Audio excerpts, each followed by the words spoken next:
जय हिंद दोस्तों, स्वागत है आपका आपके अपने परिवार में। कैसे हैं आप लोग, बताइए। स्वागत है मेरे भाई। गुड इवनिंग भाई, good evening, good evening, good evening. कैसे हैं? बहुत शानदार, जबरदस्त, एकदम ऐसे ही रहना, एकदम शानदार, जिंदाबाद और जबरदस्त की तरह एकदम एनर्जेटिक रहना है, दम खम के साथ। चलिए, तो पिछली वीडियो में हम लोगों ने मिक्सचर को कवर किया था और मिक्सचर और एक एलिगेशन में एक अच्छा खासा हमारा गैप हो गया क्लासेस के बीच में। लेकिन कल से आपकी क्लासेस जो है हर मतलब जितनी भी हैं, एप्लीकेशन भी हो गई या हमारा यूट्यूब हो गया, प्रॉपर वे में चलेगा, क्योंकि एक बहुत इंपॉर्टेंट कंटेंट पर जो है हम काम कर रहे थे और वो भी आप लोगों के लिए। जैसे हमने फॉर्मूला बुक बनाया, एक ब्रह्मास्त्र बनाया, और आज आप उस ब्रह्मास्त्र का सीधा सीधा लाभ उठा पाते हैं अपने परीक्षाओं को लेकर, तो उसको बनाने के लिए भी एक वक्त लगा होगा। 60 मॉक टेस्ट वाली बुक बनाई और आज जो है हर मेंस के बच्चे के पास वो किताब है और वो उसको बहुत ही बढ़िया तरीके से पढ़ता है, रेकमेंड करता है दूसरों को। उसी तरीके से एक और मास्टरपीस आप लोगों के लिए सामने आने वाली है। थोड़े दिन का आपको इंतजार करना होगा, जिसके लिए दिन रात में एक करके बैठा हूं। रात को 4 बजे सो के सुबह वापस 7 बजे से उठ के उसके ऊपर काम कर रहा हूं और आज शाम तक उसके ऊपर काम हो गया। आज कसम खा लिया था कि इसको फाइनल करके रहेंगे किसी भी हालात में। थोड़ा और काम रह गया जो कल और परसों तक हो जाएगा। उसके बाद एक बहुत ही जबरदस्त आपको वीडियो जानने को मिलेगी, बात जानने को मिलेगी, वो चीज़ आप देखेंगे यहीं लाइव वो डिजिटल बोर्ड पे। उसके लिए थोड़ा इंतजार करना होगा मेरे भाई आपको, ठीक है। तो इसीलिए जो है आज एप्लीकेशन पर हमारी ये क्लास नहीं हो पाई, तो उसके लिए नाराज मत होना। बाकी रात में 10:30 में एप्लीकेशन पर हमारी एक, पहले ही बता दे रहा हूँ, क्लास है, ठीक है। और YouTube पर भी जो 2-3 दिन हमारी क्लासेस मिशमैश रही, वही हमारा रीज़न था, क्योंकि जब भी कोई कंटेंट आ रहा होता है, जब भी कोई किताब आ रही होती है, मैं अपनी दिन रात को एक करके उस कंटेंट के पीछे लगा देता हूँ कि भाई कोई भी सिचुएशन हो, कैसी भी हालात हो, पहले बच्चे को ये चीज़ मुझे देना है तो मुझे देना है, ठीक है। क्योंकि वो जो लय होता है, वो जो समय होता है, वो तभी होता है, उसके बाद आप उस चीज़ पर काम नहीं कर सकते। ये बहुत एक फिक्स बात है मेरे भाई यहाँ पर, ठीक है। तो इसीलिए तो चलिए शुरू करते हैं आज की इस YouTube के क्लास की वीडियो को। बहुत बच्चों की इंक्वायरी थी, सोचा इसके पहले वो कमेंट करे, इसके पहले वो कुछ बात बोले, हम उन्हें पहले ही बता देते हैं, ठीक है। तो आज की वीडियो में हम करने वाले हैं कंप्लीट एलिगेशन, ठीक है। एक ही वीडियो में एलिगेशन खत्म, जी हाँ बिल्कुल। और इस एलिगेशन की वीडियो में कल हमने जैसे शुरुआत किया था, आधे घंटे हमारी क्लास चली थी, दूसरा वाईफाई चला गया, बफरिंग का इशू आने लगा, LED खत्म हो गया, तो 50 तरह की प्रॉब्लम थी। पूरी की पूरी सेटअप को ही चेंज करवा दिया रातों रात हमने, ताकि कोई भी सिचुएशन हो, हमारा कॉस्ट जितना लगना है लगे, लेकिन आपकी क्लास के साथ समझौता ना हो, ठीक है। बाकी भगवान से भी आप लोग दुआ करते रहिए कि जो दुग्रहण लगा हुआ है क्लास के ऊपर, स्पेशली मैथ्स के ऊपर, वो थोड़ा खत्म हो जाए मेरे भाई, और क्लासेस रेगुलर फॉर्मेट में चलना शुरू हो जाए, ठीक है। तो चलिए आज की वीडियो को शुरुआत करते हैं, एकदम शून्य से सीखते हैं एलिगेशन क्या है। थंबनेल भी बदल दिया, कंटेंट भी बदल दिया, और अब हमने सोचा कि जहां 2 पार्ट में एलिगेशन कराना था, वहां एक ही पार्ट में बच्चों को थोड़ी लंबी क्लास लेके पूरा का पूरा एलिगेशन हम खत्म कर दें। तो शुरुआत करते हैं भाई मेरे इस कंटेंट को। और जितने लोगों ने वीडियो को लाइक नहीं किया, फटाफट लाइक करो और हर जगह पे शेयर कर दो, ठीक है। जितना ज्यादा शेयर और केयर आप लोगों का होगा, मेरे लिए भी चीजें उतनी ज्यादा शानदार होने वाली है, ठीक है। तो डे 41 है और आज हम लाइव पढ़ने वाले 8:30 बजे, रोज रात 8:30 बजे आपकी क्लास चलती है, और इस वीडियो में हम कंप्लीट एलिगेशन करेंगे। और जैसा कि थंबनेल पर मेरे भाई लिखा हुआ है, थ्योरी भी होगा, प्रैक्टिस भी होगा, प्रीवियस ईयर के क्वेश्चंस भी होंगे मेरे भाई। तो यहां पर चलिए शुरू करते हैं, ठीक है। आ जाइए, तो सबसे पहले एलिगेशन के बारे में जानते हैं। क्या लगता है एलिगेशन कैसा टॉपिक है आपका, ये बताइए। मतलब एलिगेशन का नाम शायद ही किसी किताब में आपने देखा होगा कि कोई पर्टिकुलर किताब में एलिगेशन नाम से कोई चैप्टर दिया गया हो। बहुत ऐसे कम वीडियोस भी आपको एलिगेशन पर मिलते हैं, और जो मिलते भी हैं उसमें कंप्लीट टाइम एक ही वीडियो में बताना बड़ा मुश्किल सा हो जाता है। तो मैंने सोचा कि एक ऐसा मास्टरपीस बच्चों को देते हैं जिसमें वो एलिगेशन के कंसेप्ट को समझ पाए, सीख पाए और दूसरों को सिखा भी पाए, आवश्यकता पड़े तो सबसे पहले आज आप ये बात जानिए, एलिगेशन है क्या। एलिगेशन कोई एक चैप्टर नहीं है, एलिगेशन एक ऐसा कंसेप्ट है जिसके माध्यम से आप अरिथमेटिक के अलग अलग टॉपिक्स को, अलग अलग यहाँ पर चैप्टर्स को डील कर रहे होते हैं, उनके सवालों को बना रहे होते हैं। अरिथमेटिक में लगभग हर चैप्टर परसेंटेज से लेकर मिक्सचर तक के सवालों को आप एलिगेशन के कंसेप्ट से बना सकते हैं, और इसमें बहुत ज़्यादा मेहनत भी नहीं है। 2-4 बातें हैं, चंद बातें हैं जो आपको सीखनी है, और अगर वो जान लेंगे तो एक एलिगेशन में आप महारत हासिल कर लेंगे, ठीक है। तो आज हम आपको बताएंगे कि एलिगेशन क्या है। तो एलिगेशन एक ऐसा अप्रोच है जो सवालों को सॉल्व करता है। उसके बाद अगर हम बात करें कि एलिगेशन के सिनेरियो क्या क्या हो सकते हैं, तो मेरे भाई देखो यहाँ पर एलिगेशन को हम अलग अलग चैप्टर में लगाते हैं। सबसे पहला चैप्टर ही हमारा क्या हो गया, तो सबसे पहला चैप्टर ही हमारा परसेंटेज हो गया मेरे भाई। क्या हो गया, प्रतिशत। बिल्कुल, जब बच्चा एकदम शुरुआत करता है गणित पढ़ना तो यहीं से करता है परसेंटेज, ठीक है। उसके बाद अगर हम दूसरा बात करते हैं यहाँ पर, तो हमारा लाभ और हानि, जैसे जीवन में लाभ भी है और हानि भी है, उसी तरीके से गणित में भी लाभ और हानि है, परसेंटेज और प्रॉफिट एंड लॉस। फिर उसके बाद अगर हम बात करें यहाँ पर एलिगेशन कहाँ लगा सकते हैं, तो सिंपल इंटरेस्ट में। क्या कंपाउंड इंटरेस्ट में एलिगेशन लग सकता है? जी नहीं, बिल्कुल भी नहीं लग सकता है यहाँ पे, ठीक है। सिंपल इंटरेस्ट के बाद अगर हम बात करते हैं तो मिक्सचर में हम लगा सकते हैं, ठीक है। उसके बाद अगर हम बात करें तो एवरेज में लगा सकते हैं, इस बात को ध्यान रखिए। और भी कई ऐसे मिसलेनियस टॉपिक्स है जहां पर एलिगेशन का सीधा सीधा रोल हो जाता है, तो ये बहुत जरूरी है। एडवांस के टॉपिक में एलिगेशन नहीं लगता, इसलिए उसकी आवश्यकता नहीं है। सबसे पहले मैं शुरुआत करूंगा आपको एवरेज के सवालों से बताने की एवरेज के सवालों में जो है आप एलिगेशन को किस तरीके से लगा पाओगे। बच्चा कहता सर थोड़ा लाइट कम करिए। बिल्कुल महाराज, लाइट कम कर देंगे, आप जैसे हुक्म देंगे वैसे होगा एकदम, ठीक है। आ जाइए, चलिए तो एलिगेशन में यहाँ हम शुरू कर रहे हैं। अब एलिगेशन में यहाँ पर कैसे अप्लाई करते हैं, एलिगेशन क्या है, कैसे है, तो देखो जो भी चीज़ यहाँ पर दो क्वांटिटी से मिलकर बनी हो ना, वहाँ मेरे भाई एलिगेशन लगता है। जैसे ऐसे समझ लो यहाँ पर कि मुझे शरबत बनाना है, शरबत बनाने के लिए मुझे किस चीज़ की आवश्यकता है, तो थोड़ा सा दूध चाहिए और थोड़ा सा पानी चाहिए, चीनी को अगर हम हटा दे तो सिर्फ, यानी यहाँ पर ये शरबत जो बना है वो दो क्वांटिटी से मिलकर बना हुआ है। आप ऐसे देख लो, जो दूध वाला आपके घर पे दूध पहुँचाने आता है, क्या वो कंप्लीट दूध दे पाता है? बिल्कुल भी नहीं, उसमें मिलावट होती है। तो अगर हम बात करें कि हमने 3 लीटर दूध लेके 2 लीटर पानी लेकर कोई मिक्सचर तैयार कर दिया, तो वहां पर हम क्या अप्लाई कर सकते हैं, एलिगेशन। जैसे आप ऐसे समझ लो, आप जिस क्लास में पढ़ते हो, आप जिस क्लास में वहां पर पढ़ रहे हो, तो आपकी क्लास में लड़कियां भी हैं, आपकी क्लास में मेरे भाई लड़के भी हैं, ठीक है। मैंने ऐसे कह दिया कि जैसे मान लो लड़कियों का औसत x है और लड़कों का औसत मेरे भाई y है और पूरे के पूरे क्लास का औसत z है, तो वहां हम एलिगेशन कैसे लगा पाएंगे, इस बात को समझिएगा। तो जैसे मैंने यहाँ पर क्या कहा, मैंने यहाँ कहा कि यार ये बॉयज हो गए हमारे, ठीक है। क्या हो गए, तो बोलोगे सर ये बॉयज हो गए यहाँ पे, ठीक है। तो बॉयज का यहाँ पर कंसेप्ट और ये हमारा गर्ल्स का हो गया और यहाँ पर टोटल हो गया। और जब मेरे भाई इनका हम रेशियो लगाते हैं ना, तो यहाँ पर इनमें एलिगेशन लगाते हैं, तो क्या हो जाता है, यहाँ पर बड़ा वाला वैल्यू इन दोनों में जो बड़ा होगा, मान लेते हैं कि बॉयज हमारा बड़ा है किससे, गर्ल्स से, तो बॉयज हमारे यहाँ पर टोटल को घटाएगा और ये टोटल जो है वो गर्ल्स को घटाएगा। इस प्रकार से उसको यहाँ लिख रहे होते हैं। जैसे एक एग्जाम्पल हम आपको देके दिखाते हैं। मान लीजिए कि कोई क्लास है और क्लास में लड़कों का औसत हमारा कितना है, तो उस क्लास में हमारा लड़कों का औसत 70 है। उस क्लास में लड़कियों का औसत वजन कितना है, तो 60 है। और पूरी की पूरी क्लास का औसत वजन कितना है, तो 62 है। आप मुझे यहाँ पर ये बता दो उस क्लास में लड़के और लड़कियों का अनुपात कितना है, मात्र अनुपात की बात करते हैं, बॉयज और हमारा गर्ल्स का रेशियो कितना है। बोलोगे 70 में से 62 गया तो यहाँ कितना आएगा, 8 आएगा, और 62 में से 60 गया तो 2 आएगा। यानी अगर हम रेशियो की बात करें तो 1 अनुपात 4 हो जाएगा। लेकिन ये ठीक है, आ गया, लेकिन क्या आपने अपने आप से पूछा कि ये 1 4 क्यों आया? क्यों 1 4? हम नंबर को ही लिए, हम कुछ और किए, ये सम का वैल्यू क्यों नहीं हो गया, ये नंबर का ही रेशियो क्यों रहा? वो कंसेप्ट जानने की बहुत ज़्यादा ज़रूरत है, वो आवश्यकता है मेरे भाई वहाँ पर उस बात को समझने की कि अक्सर में जब हम एलिगेशन लगा रहे होते हैं ना, तो हमें आवश्यकता क्या, मतलब मिलता क्या है हमें वहाँ पे, रेशियो किसका मिलता है। प्रॉफिट लॉस के टॉपिक में लगाएंगे तो किसका रेशियो मिलेगा, परसेंटेज में लगाएंगे तो किसका रेशियो मिलेगा, ठीक है। तो ये अलग अलग टॉपिक्स में किसके रेशियो हमें मिल रहे होते हैं, समझिए इस बात को। तो जैसे मान लीजिए हम सबसे छोटी सी बात शुरुआत करते हैं। लगभग आप लोग ये बात जानते होंगे कि प्रॉफिट का जो परसेंटेज होता है वो हमारे बराबर होता है किसके, प्रॉफिट अपॉन सीपी के। अगर हम टाइम स्पीड डिस्टेंस के नजरिए से देखें तो टाइम स्पीड डिस्टेंस में जो स्पीड होता है वो हमारा बराबर हो जाता है किसके, डिस्टेंस अपॉन मेरे भाई टाइम के। अगर हम बात कर रहे होते हैं औसत की रफ्तार में, औसत की बात में, तो एवरेज का जो फॉर्मूला होता है वो मेरे भाई क्या होता है, तो बोलोगे सर एवरेज का जो फॉर्मूला हमने बचपन से लेकर आज तक पढ़ा वो हमारा पढ़ा कितना, तो सम अपॉन नंबर हो जाता है, ठीक है।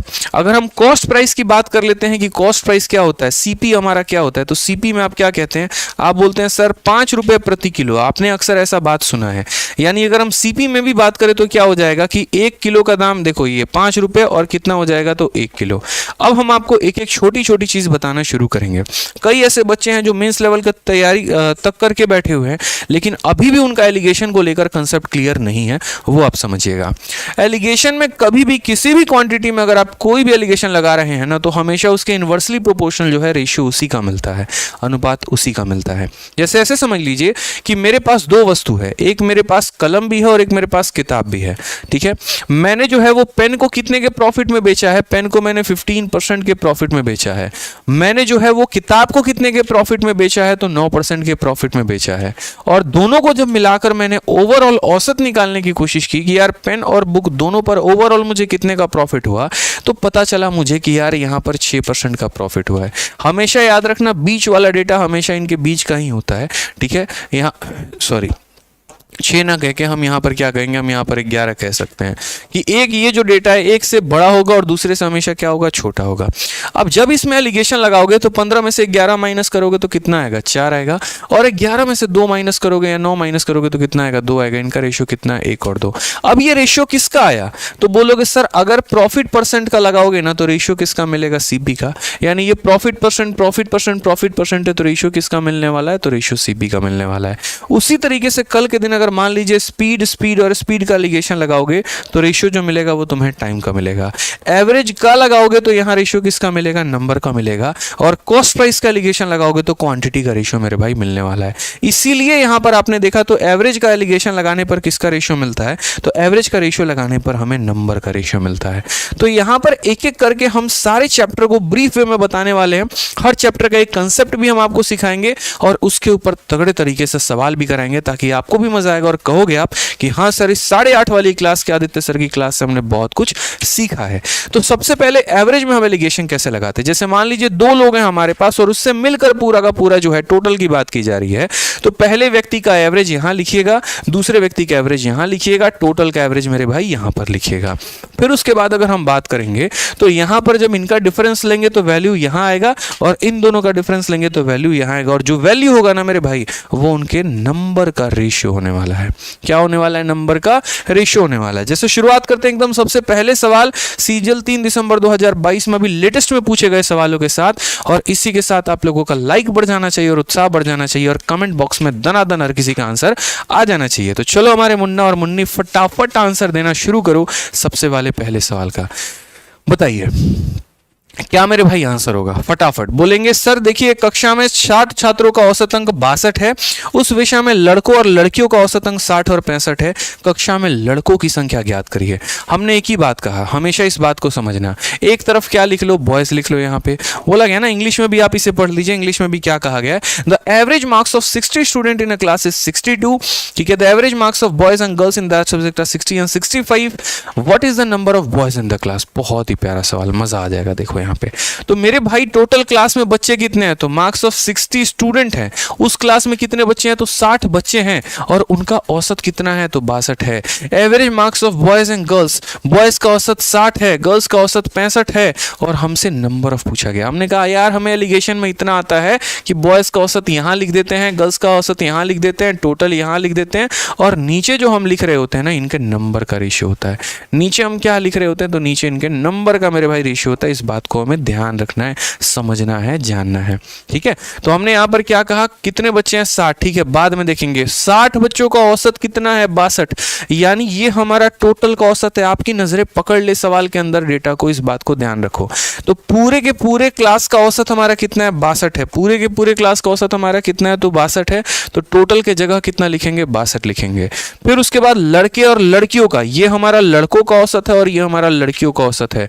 तो लड़कों का औसत लड़कों के जगह पे, लड़कियों का औसत मेरे भाई लड़कियों के जगह पे। तो लड़कों के जगह पे कितना लिखेंगे, 60, और लड़कियों का औसत 65 है तो कितना लिखेंगे, 65 लिखेंगे। जब आप यहां पर इसमें एलिगेशन वाला कंसेप्ट लगाएंगे तो आप क्या सीखेंगे, आपने कहा, सर ने कहा था कि बड़ा वाला छोटे वाले को माइनस करता है, बड़ा वाला छोटे वाले को क्या करता है, माइनस करता है। एकदम टेढ़ा टेढ़ा लिखते हैं, सीधा सीधा नहीं लिखते हैं। बहुत को लगता है कि यहाँ पर जो है 65 ने 62 को घटाया तो 3 यहाँ लिखना चाहिए, बस उसी दिन खत्म हो जाते हो। समझ में आ गया बात। जब तीर टेढ़ी चली है तो टेढ़ा ही चलाना है यहाँ पे। जब इसने यहाँ पर जो है वो सीधा का सीधा माइनस ना करके टेढ़ा किया है ना, तो फिर ये मेरे भाई सीधा ही जाएगा। 65 में से 62 को माइनस करोगे तो 3 आएगा, और 62 में से मेरे भाई 60 को माइनस करोगे तो कितना आएगा, 2। यानी आप ये बात बोलोगे कि उस क्लास में लड़कों और लड़कियों का जो हमारा अनुपात है वो कितना है, 3 और 2 के अनुपात में है। उस क्लास में बच्चे किस रेशियो में है, 3 और 2 के रेशियो में है। यानी अगर हम बात करेंगे तो क्लास में बच्चे कितने हैं, 60, तो हम यहाँ बोलेंगे 60 हमारा कितने का डेटा है, तो 60 हमारा 5 का डेटा है। कितने का डेटा है, तो 5 का डेटा है। और यहाँ नंबर ऑफ बॉयज बोला गया है, कितने बॉयज है मेरे भाई, तो 3 बॉयज है, तो यहाँ 3 का मान हमें बताना है। समझ गया मालिक या नहीं समझे, बताइए जल्दी से। 5 से काट लीजिए जनाब 12 बार में, और 12 × 3 कितना हो जाएगा, 36 हो जाएगा। यही तो हमारा एक करेक्ट आंसर है, ऑप्शन नंबर ए जो है यही सही उत्तर है, ठीक है। सर आपका वीओडी बैच इनफ है? जी हाँ, बिल्कुल इनफ है। भारत में किसी भी कॉम्पिटिटिव एग्जाम को निकालना चाहते हो ना, यूपी से लेके बिहार से लेके किसी भी कॉम्पिटिटिव एग्जाम को निकालना चाहते हो जिसका सिलेबस आपका एसएससी की तरह है, तो आराम से आप वीओडी बैच से जो है उस एग्जाम को क्लियर कर सकते हैं और एक बढ़िया जो है अपना सिलेक्शन ले सकते हैं। वीओडी बैच एक हमारा ऐसा बैच है जो ब्रह्मास्त्र अपने आप में, जिसमें हर एक कंटेंट को बहुत ही शानदार तरीके से मैंने करा रखा है, और अगर कोई बच्चा उसे पढ़ेगा तो उसको इस लेवल का कॉन्फिडेंस आ जाएगा कि आराम से प्री और मेंस दोनों एक ही बार में निकाल पाएगा। ठीक है, तो बीओडी बैच के टक्कर का कोई बैच नहीं है मेरे भाई, ध्यान रखिए। चलिए आ जाइए, शुरुआत करते हैं। यहाँ पर एक परीक्षा में 80 छात्रों द्वारा प्राप्त किए गए औसत अंक 50 हैं। यदि उत्तीर्ण छात्रों के औसत अंक हमारे 55 हैं और परीक्षा में अनुत्तीर्ण होने वाले छात्रों का औसत अंक 30 है, तो परीक्षा में अनुत्तीर्ण छात्रों का औसत अंक क्या है? ठीक है, अब बड़ा प्यारा सवाल हमारे यहाँ देख लीजिए। Average marks obtained by 80 student, बच्चों की संख्या 80 है। ठीक है, उनका औसत कितना है? तो 50 है। एवरेज मार्क्स ऑफ पास करने वालों का औसत कितना है? तो 55 है। और ये एवरेज नहीं दिया गया है, यहाँ नंबर दिया गया है। बहुत लोग इसको एवरेज पढ़ लेता है, गलती है मेरे भाई। Number of student who fail the examination are 30। Number the student who fail the examination are 30, यानी फेल करने वालों की संख्या दी है लेकिन उनका औसत नहीं दिया है। हमसे बोला what is the average marks of student who fail the examination, जो फेल कर गए उनका औसत हमारा कितना है, हमें ये बताना है। हमने कहा ठीक है जनाब, यहां पर लड़कों को देखो, जो पास करने वाले हैं उनका औसत यहां लिखेंगे, फेल करने वाले का औसत यहां लिखेंगे, टोटल का औसत यहां लिखेंगे, और जब हम यहां पर इनमें एलिगेशन लगाएंगे तो ये पास करने वालों की संख्या और ये फेल करने वालों का संख्या, यानी मेरे भाई क्या मिलेगा? तो उनका नंबर मिलने वाला है। क्या मिलेगा मेरे भाई? तो उनका नंबर मिलने वाला है। बहुत ही आसान तरीके से, सहज तरीके से, सरल तरीके से। अब अगर हम बात करते हैं यहाँ पर, तो एक परीक्षा में 80 छात्रों द्वारा प्राप्त किया गया औसत अंक हमारा कितना है? तो 50 है। ठीक है, तो यहां पर अगर हम बात करते हैं तो 80 छात्रों का औसत अंक हमारा कितना है? तो यहां पर 50 है।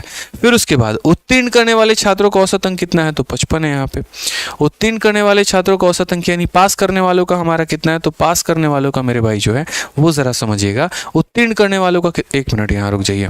ठीक है, सीधा कहा गया परीक्षा में 80 छात्रों द्वारा प्राप्त किया गया औसत अंक 50 है, यानी टोटल का औसत कितना है? तो मेरे भाई टोटल का औसत हमारा 50 है। फिर उसके बाद यहाँ देख लीजिए, उत्तीर्ण होने वालों का औसत 55 है, पास करने वालों का औसत हमारा कितना है? तो पास करने वालों का औसत हमारा 55 है। अनुत्तीर्ण होने वाले छात्रों की संख्या यानी फेल करने वालों का संख्या दे रखा है, और कितना दे रखा है? 30 दे रखा है। तो हमसे बोला गया ये इसका औसत कितना है। अब एक बात बताओ, पूरे क्लास में कितने बच्चे हैं? पूरे क्लास में कितने बच्चे हैं? तो बोलोगे सर पूरे क्लास में 80 बच्चे हैं। कितने बच्चे हैं? 80 बच्चे हैं। और 80 बच्चों में अगर 30 हमारे फेल कर गए हैं तो हमारे पास करने वाले कितने हैं? तो बोलोगे सर पास करने वाले 50 हैं। 30 अगर फेल कर गए तो पास करने वाले कितने हैं? 50 हैं। तो अगर हम मेरे भाई रेशियो लेंगे तो यहाँ पर क्या हो जाएगा? इस तरीके से दोनों कट जाएंगे। अब एलिगेशन का पहला नियम कि आप एलिगेशन को सॉल्व कैसे करते हैं। जब ऊपर दिए गए डेटा दिए गए होते हैं ना, तो बड़े आराम से रेशियो निकाल लेते हो, लेकिन सोचो कि ऊपर दिए गए डेटा में एक भाग मिसिंग हो तो कैसे निकालोगे? ऊपर ये 3 पार्ट में से एक पार्ट को एग्जामिनर गायब कर दे तो कैसे कैलकुलेट करोगे? उस केस में हम आपको बताते हैं करना क्या है। बहुत आराम से, बहुत तरीके से, बहुत ही सज्जन तरीके से क्या बोलोगे? तो बोलोगे सर 50 की वैल्यू यानी बीच वाली वैल्यू बराबर हो जाएगी साइड इंटू साइड मेरे भाई यहाँ पर, तो मेरे भाई 55 इंटू 5 हो जाएगा। और प्लस उसके बाद अगर हम बात करेंगे तो यहाँ मान लेते हैं इस डेटा को कितना मान लेते हैं? x मान लेते हैं। कितना मान लेते हैं मेरे भाई? x मान लेते हैं यहाँ पर। ठीक है, तो x इंटू 3 हमारा हो जाएगा ये। क्लियर है? और डिवाइड करेंगे किसके साथ? तो 5 + 3 यानी 8 के साथ। अब अगर हम इसे सॉल्व करें तो 8 का 5 गुना कितना हो जाएगा? 400 हो जाएगा।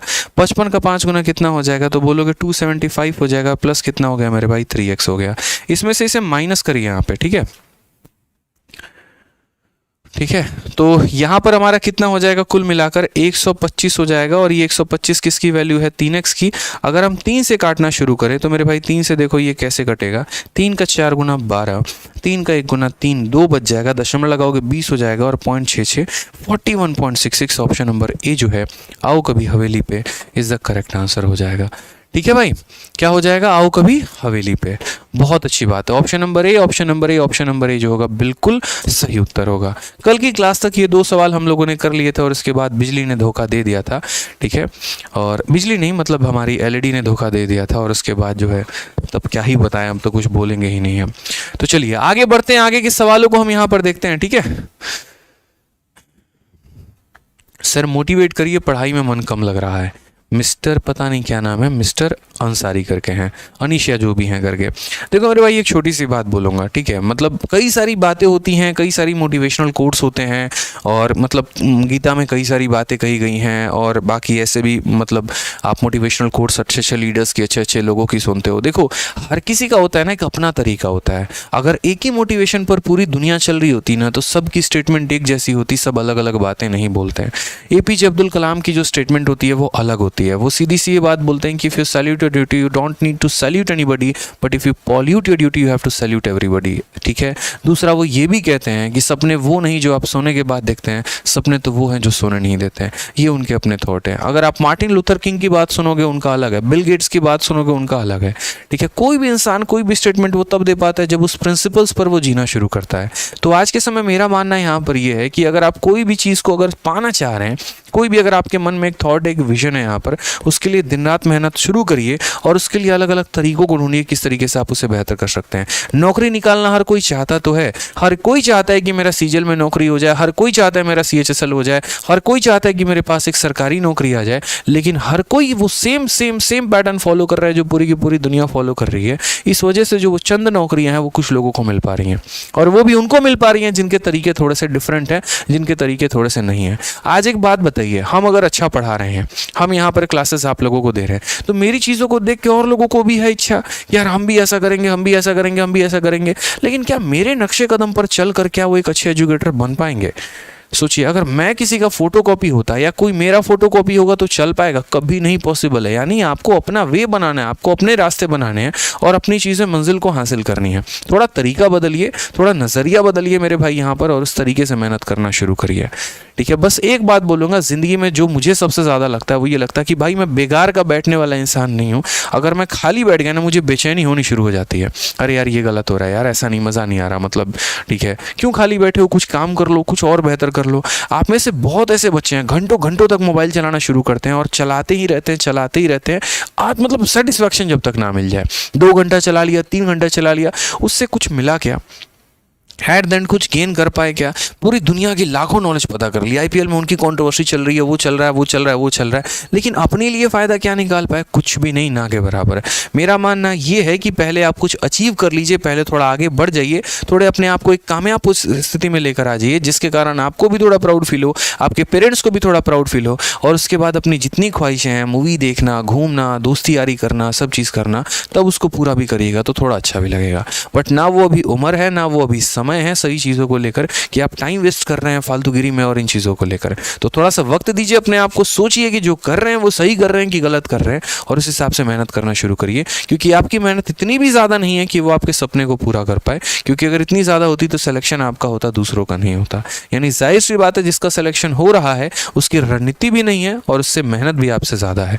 ठीक है। तो अपने आप को डाउन मत रखिए हमेशा। आप मेहनत नहीं करेंगे तो क्या होगा? दूसरा मेहनत करेगा, आगे बढ़ेगा। हम पढ़ाना छोड़ दें, हम क्लास ही ना ले, हम कंटेंट पर काम ही ना करें, तो मेरे भाई कल दूसरा आएगा पढ़ाने, और बेहतर नाम होगा, और बड़ा नाम होगा, और चीज़ें होंगी। तो इसीलिए ऐसा नहीं है कि चीज़ें मेरे लिए रुकने वाली हैं, हालात मेरे लिए रुकने वाले हैं। आप लोग इंतजार करोगे, नहीं हम 2 साल तक आदित्य सर का वेट करेंगे, जब तक नहीं आएंगे तब तक जो है हम किसी से नहीं पढ़ेंगे, ऐसा नहीं होता है। सेम सरकारी नौकरी भी है, वेट नहीं करती है आपका। आप काबिल हो तो आपको मिलेगी, नहीं हो तो किसी और को मिलेगी, मिलनी तय है।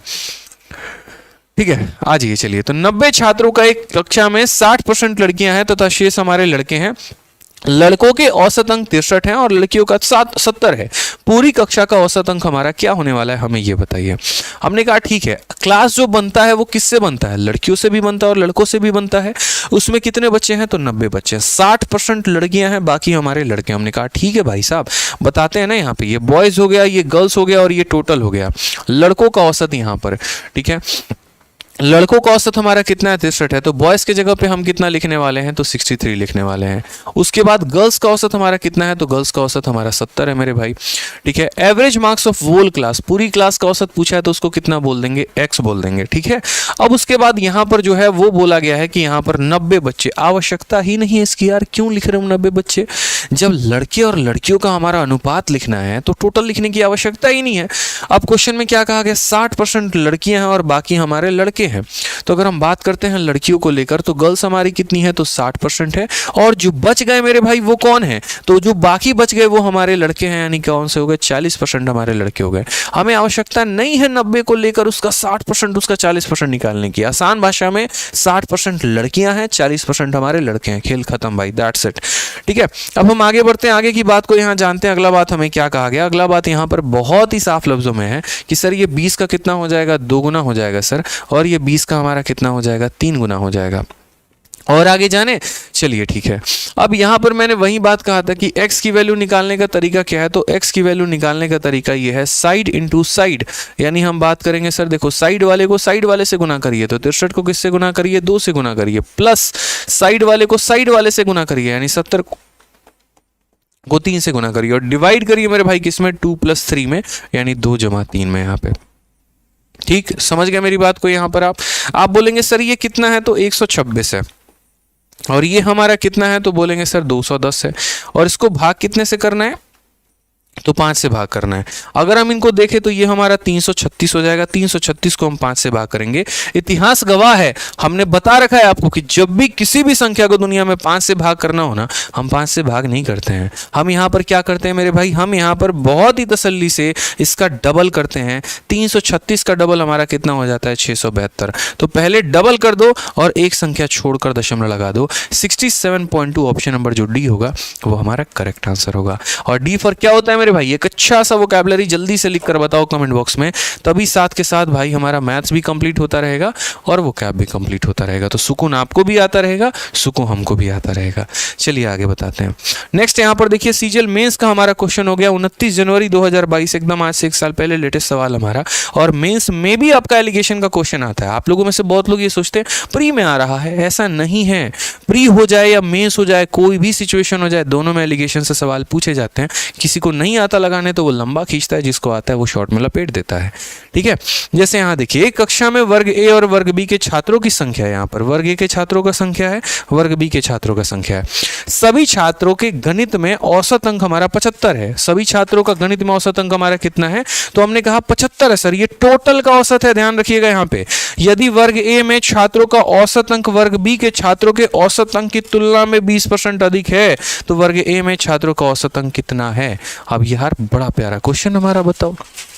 ठीक है, अब कैसे आंसर हो। ठीक है, तो यहाँ पर समझना पड़ेगा। हमने, आप यहाँ एक बात बोलोगे कि आदित्य सर ने एक बात कहा था और उन्होंने बस एक ही बात बताई थी कि क्लास का ए का औसत यहाँ लिखना है, क्लास बी का औसत यहाँ लिखना है, टोटल का औसत कहाँ लिखना है, बीच में लिखना है, और नीचे हम क्या लिख देंगे, तो क्लास ए में हमारे कितना है नंबर ऑफ स्टूडेंट, और क्लास बी में कितना हमारे नंबर ऑफ स्टूडेंट है, कितना मुन्ना और मुन्नी है, हमें यहाँ पर उन्हें लिख देना है। तो समझे मेरी बात को।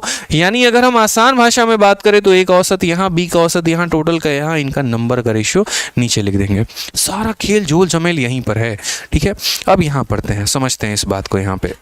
तो कक्षा ए में ए और बी में छात्रों की संख्या, ए में कितना 50 और बी में कितना 62। तो अगर हम बात करेंगे तो यहाँ पर ए में कितना हो जाएगा 50 और बी में कितना हो जाएगा 62 हो जाएगा। समझे यहाँ पे कि इसमें छात्र ए यहाँ पर कितने मौजूद है 50, बी में यहाँ पर कितने छात्र मौजूद है 62। उसके बाद कहा गया सभी छात्रों के गणित का औसत 75 है। तो हमने कहा ठीक है भैया, सभी छात्रों का कितना है, टोटल कितना है बताइए, 75 है। मजा आ गया भाई, बहुत शानदार है। उसके बाद कहा गया वर्ग ए में छात्रों का औसत अंक बी के छात्रों के औसत अंक से 20% अधिक है। यानी यहाँ का जो औसत है वो इससे कितना ज्यादा है, तो 20% ज्यादा है। अब कई लोगों को यही चीज लिखने में जन्म लग जाते हैं, कुछ यहाँ 100 मानकर 120 लिख देते। काहे इतनी मेहनत कर रहे हो तुम, किसी ने कहा ऐसी मेहनत करने को, बताओ। नहीं करना था ऐसा, समझो। आपको कुछ नहीं करना मेरे भाई। आज 20% है तो ये हालात हैं, कल के दिन 16 सही 2/3 कर दे तो क्या होगा, 11 सही 1/9 कर दे तो क्या होगा। यानी जो भी प्रतिशत आपको दिया गया है ना, आपको सबसे पहले उसका बट्टा निकालना है। ठीक है, अगर मैं ये बात बोलूं कि मैं आपसे 20% अधिक हूं, या मैं आपसे 30% अधिक हूं, मैं आपसे 50% अधिक हूं, उसको लिखने का एक तरीका होता है। और वो क्या होता है कि जितने परसेंट की बात कर रहे हैं ना, सबसे पहले तो हम उसे फ्रैक्शन में तोड़ते हैं। फ्रैक्शन में तोड़ने का तरीका क्या होता है, तो जैसे मान लीजिए 20% है, तो हम यहाँ बोलेंगे ये 20 हो गया, इस प्रतिशत को हटाओगे तो नीचे तुम्हारा 100 आ जाएगा, और तब जाकर ये टूटता है कितने में, 1/5 में। कईयों को ये तक नहीं पता होता 20% की वैल्यू 1/5 होती है क्या? हाँ भाई 1/5 होती है, और वो आता कैसे, 100 से भाग करके। ठीक है, अब कमेंट बॉक्स में यहाँ पर ये बता दो 25% की वैल्यू कितनी होती है, फटाफट मेरे भाई 25% की वैल्यू कितनी होती है फ्रैक्शन में? तो 20% की वैल्यू 1/5 है। अब चलो आ गया 1/5, उसके आगे कैसे लिखें, कैसे पता चलेगा कौन 5 है, कौन 1 है, कौन क्या है? आप बोलोगे कि बी से ज्यादा कौन है, ए है, तो जिससे तुलना की जाती है वो नीचे वाला व्यक्ति होता है। बी से तुलना की जा रही है ना, तो बी की वैल्यू ऐसे समझ लो 5x होगी, और 5 में 1 ज्यादा, क्योंकि 5 का ही 20% 1 होता है। अगर हम इसको 5 मानते हैं तो इसका 20% 1 होता है, यानी अगला व्यक्ति 5 से 1 ज्यादा कितना हो जाएगा, तो ये मेरे भाई 6 हो जाएगा। तो आप क्या बोलोगे, इसका औसत 5x हो गया, इसका औसत 6x हो गया, पूरे क्लास का औसत 75 हो गया। संख्या की बात करें तो ये 62 और क्या लेकर बैठे हैं, 50 लेकर बैठे हैं। चलिए कैलकुलेट करते हैं। तो यहाँ पर हम क्या लिखेंगे, बोलेंगे ए का औसत कितना है, तो 6x है, बी का औसत हमारा कितना है, तो 5x है, पूरी क्लास का औसत कितना है, तो 75 है। रेशियो की बात अगर हम करें यहाँ पर, ये रेशियो को हम थोड़ा कैसे टैकल करेंगे, तो हम यहाँ पर रेशियो को बोलेंगे 2 से कितनी बार में कटा, 25 बार में, 2 से कितनी बार में, 31 बार में। तो रेशियो हमारा कितना हो जाएगा, 25 हो जाएगा, और कितना हो जाएगा मेरे भाई, 31 हो जाएगा। ठीक है, सेम तरीके से यहाँ पर जो आपने अभी पीछे सीखा, कैसे सीखा, एक्स की वैल्यू कैसे निकालते हैं। हालांकि फिर भी एक बात छोटी सी बोलूँगा, और क्या बोलूँगा, एक्स की कोई वैल्यू नहीं होती है। समझ रहे हैं सर, क्या समझ रहे हैं, एक्स की वैल्यू होती है, नहीं होती है एक्स की वैल्यू मेरे भाई, कोई वैल्यू नहीं होती है। ठीक है, तो यहाँ पर अगर एक्स की बात करें, यहाँ पर तो कोई वैल्यू नहीं है, आप कोई वैल्यू नहीं है, पर निकालना है, गणित है, क्या करें, तो बीच वाला जो डेटा होगा यानी जो 75 होगा बराबर साइड इंटू साइड, यहाँ पर इनको गुना करिए, तो इनको गुना करेंगे तो क्या हो जाएगा, तो 6x इंटू 25 हो जाएगा, प्लस उसके बाद यहाँ साइड इंटू साइड यानी 5x इंटू यहाँ पर 31। ठीक है, डिवाइडेड बाई मेरे भाई कितना हो जाएगा, दोनों का सम, तो दोनों का सम कितना हो जाएगा, 25 प्लस 31। अभी हम एक एक बात लिख रहे हैं, इसीलिए लिख रहे हैं क्योंकि हम आपको समझा पाए। यहाँ पे नहीं समझा पाएंगे तो क्या फ़ायदा आपका वीडियो देखने का। ठीक है, जिन्हें आता है वो भगा भगा के देख लेंगे, जिन्हें नहीं आता उनके लिए तो भगाने वाला भी कोई ऑप्शन नहीं है। ठीक है, रोक लोगे, धीरे कर लोगे, फ़ायदा क्या यहाँ पे, तो उससे बड़ी यहीं पर समझ लो। तो 75 हो गया, 25 का 6 गुना मेरे भाई 150 हो गया। ठीक है, 31 का 5 गुना जो है वो 5 × 15 155 हो गया। डिवाइड बाई करेंगे यहाँ पर तो कितना हो जाएगा, तो 56 हो जाएगा। अब मल्टीप्लाई करते हैं, 75 का मेरे भाई 6 गुना, 75 का 6 गुना कितना होता है, 450। कितना होता है 75 का 6 गुना 450 का 0.45 मन में आपके, और 75 का 5 गुना कितना होता है, 375। कितना होता है मेरे भाई, 375, 375 5 380, और 380 और 40 कितना हो गया, 420। और 420 कौन है बताओ, यहाँ पे भारत का सबसे बड़ा 420 कौन है। ठीक है, कौन है मंजीत जी बताइए, जानते हैं आप भारत में सबसे बड़ा 420 कौन है? वही भाई साहब जो धोखा दे गई आपके लिए, और कौन है, हाँ एक्स है, और क्या। तो 150 150 यानी कितना हो गया, 305 हो गया। अब 305 से कैसे काटोगे, सोचो, यहाँ पे पूछ रहे हैं यहाँ पर कि सबसे बड़ा यहाँ पर 420 कौन है, इनको पता ही नहीं। जैसे आ जाइए, तो 5 से काटा हमने कितनी बार में, 61 बार में, और 5 से काटा कितनी बार में, तो हमने कहा 840 बार में। अब अगर x की वैल्यू बतानी है, फिर से x की वैल्यू, बहुत दुख होता है यार, कसम से बता रहे हैं, मत पूछा करो x की वैल्यू क्या होती है, बता नहीं पाएंगे। आ जाओ चलो, तो ये हमारा कितनी बार में जाएगा, अगर हम 8 बार में देखें, लगभग ये 8 जाएगा, 8 × 6 = 48। यार ये कैसे हो गया, क्या हो गया, सही लिखा क्या हमने? ठीक है, कोई परेशानी की बात है, हाँ सही तो लिखा है हमने। तो हमें यहाँ पर x की वैल्यू निकल के आ जाएगी। अब x की वैल्यू निकल कर आ जाएगी तो क्या हम x की वैल्यू निकालनी है? बिल्कुल भी नहीं।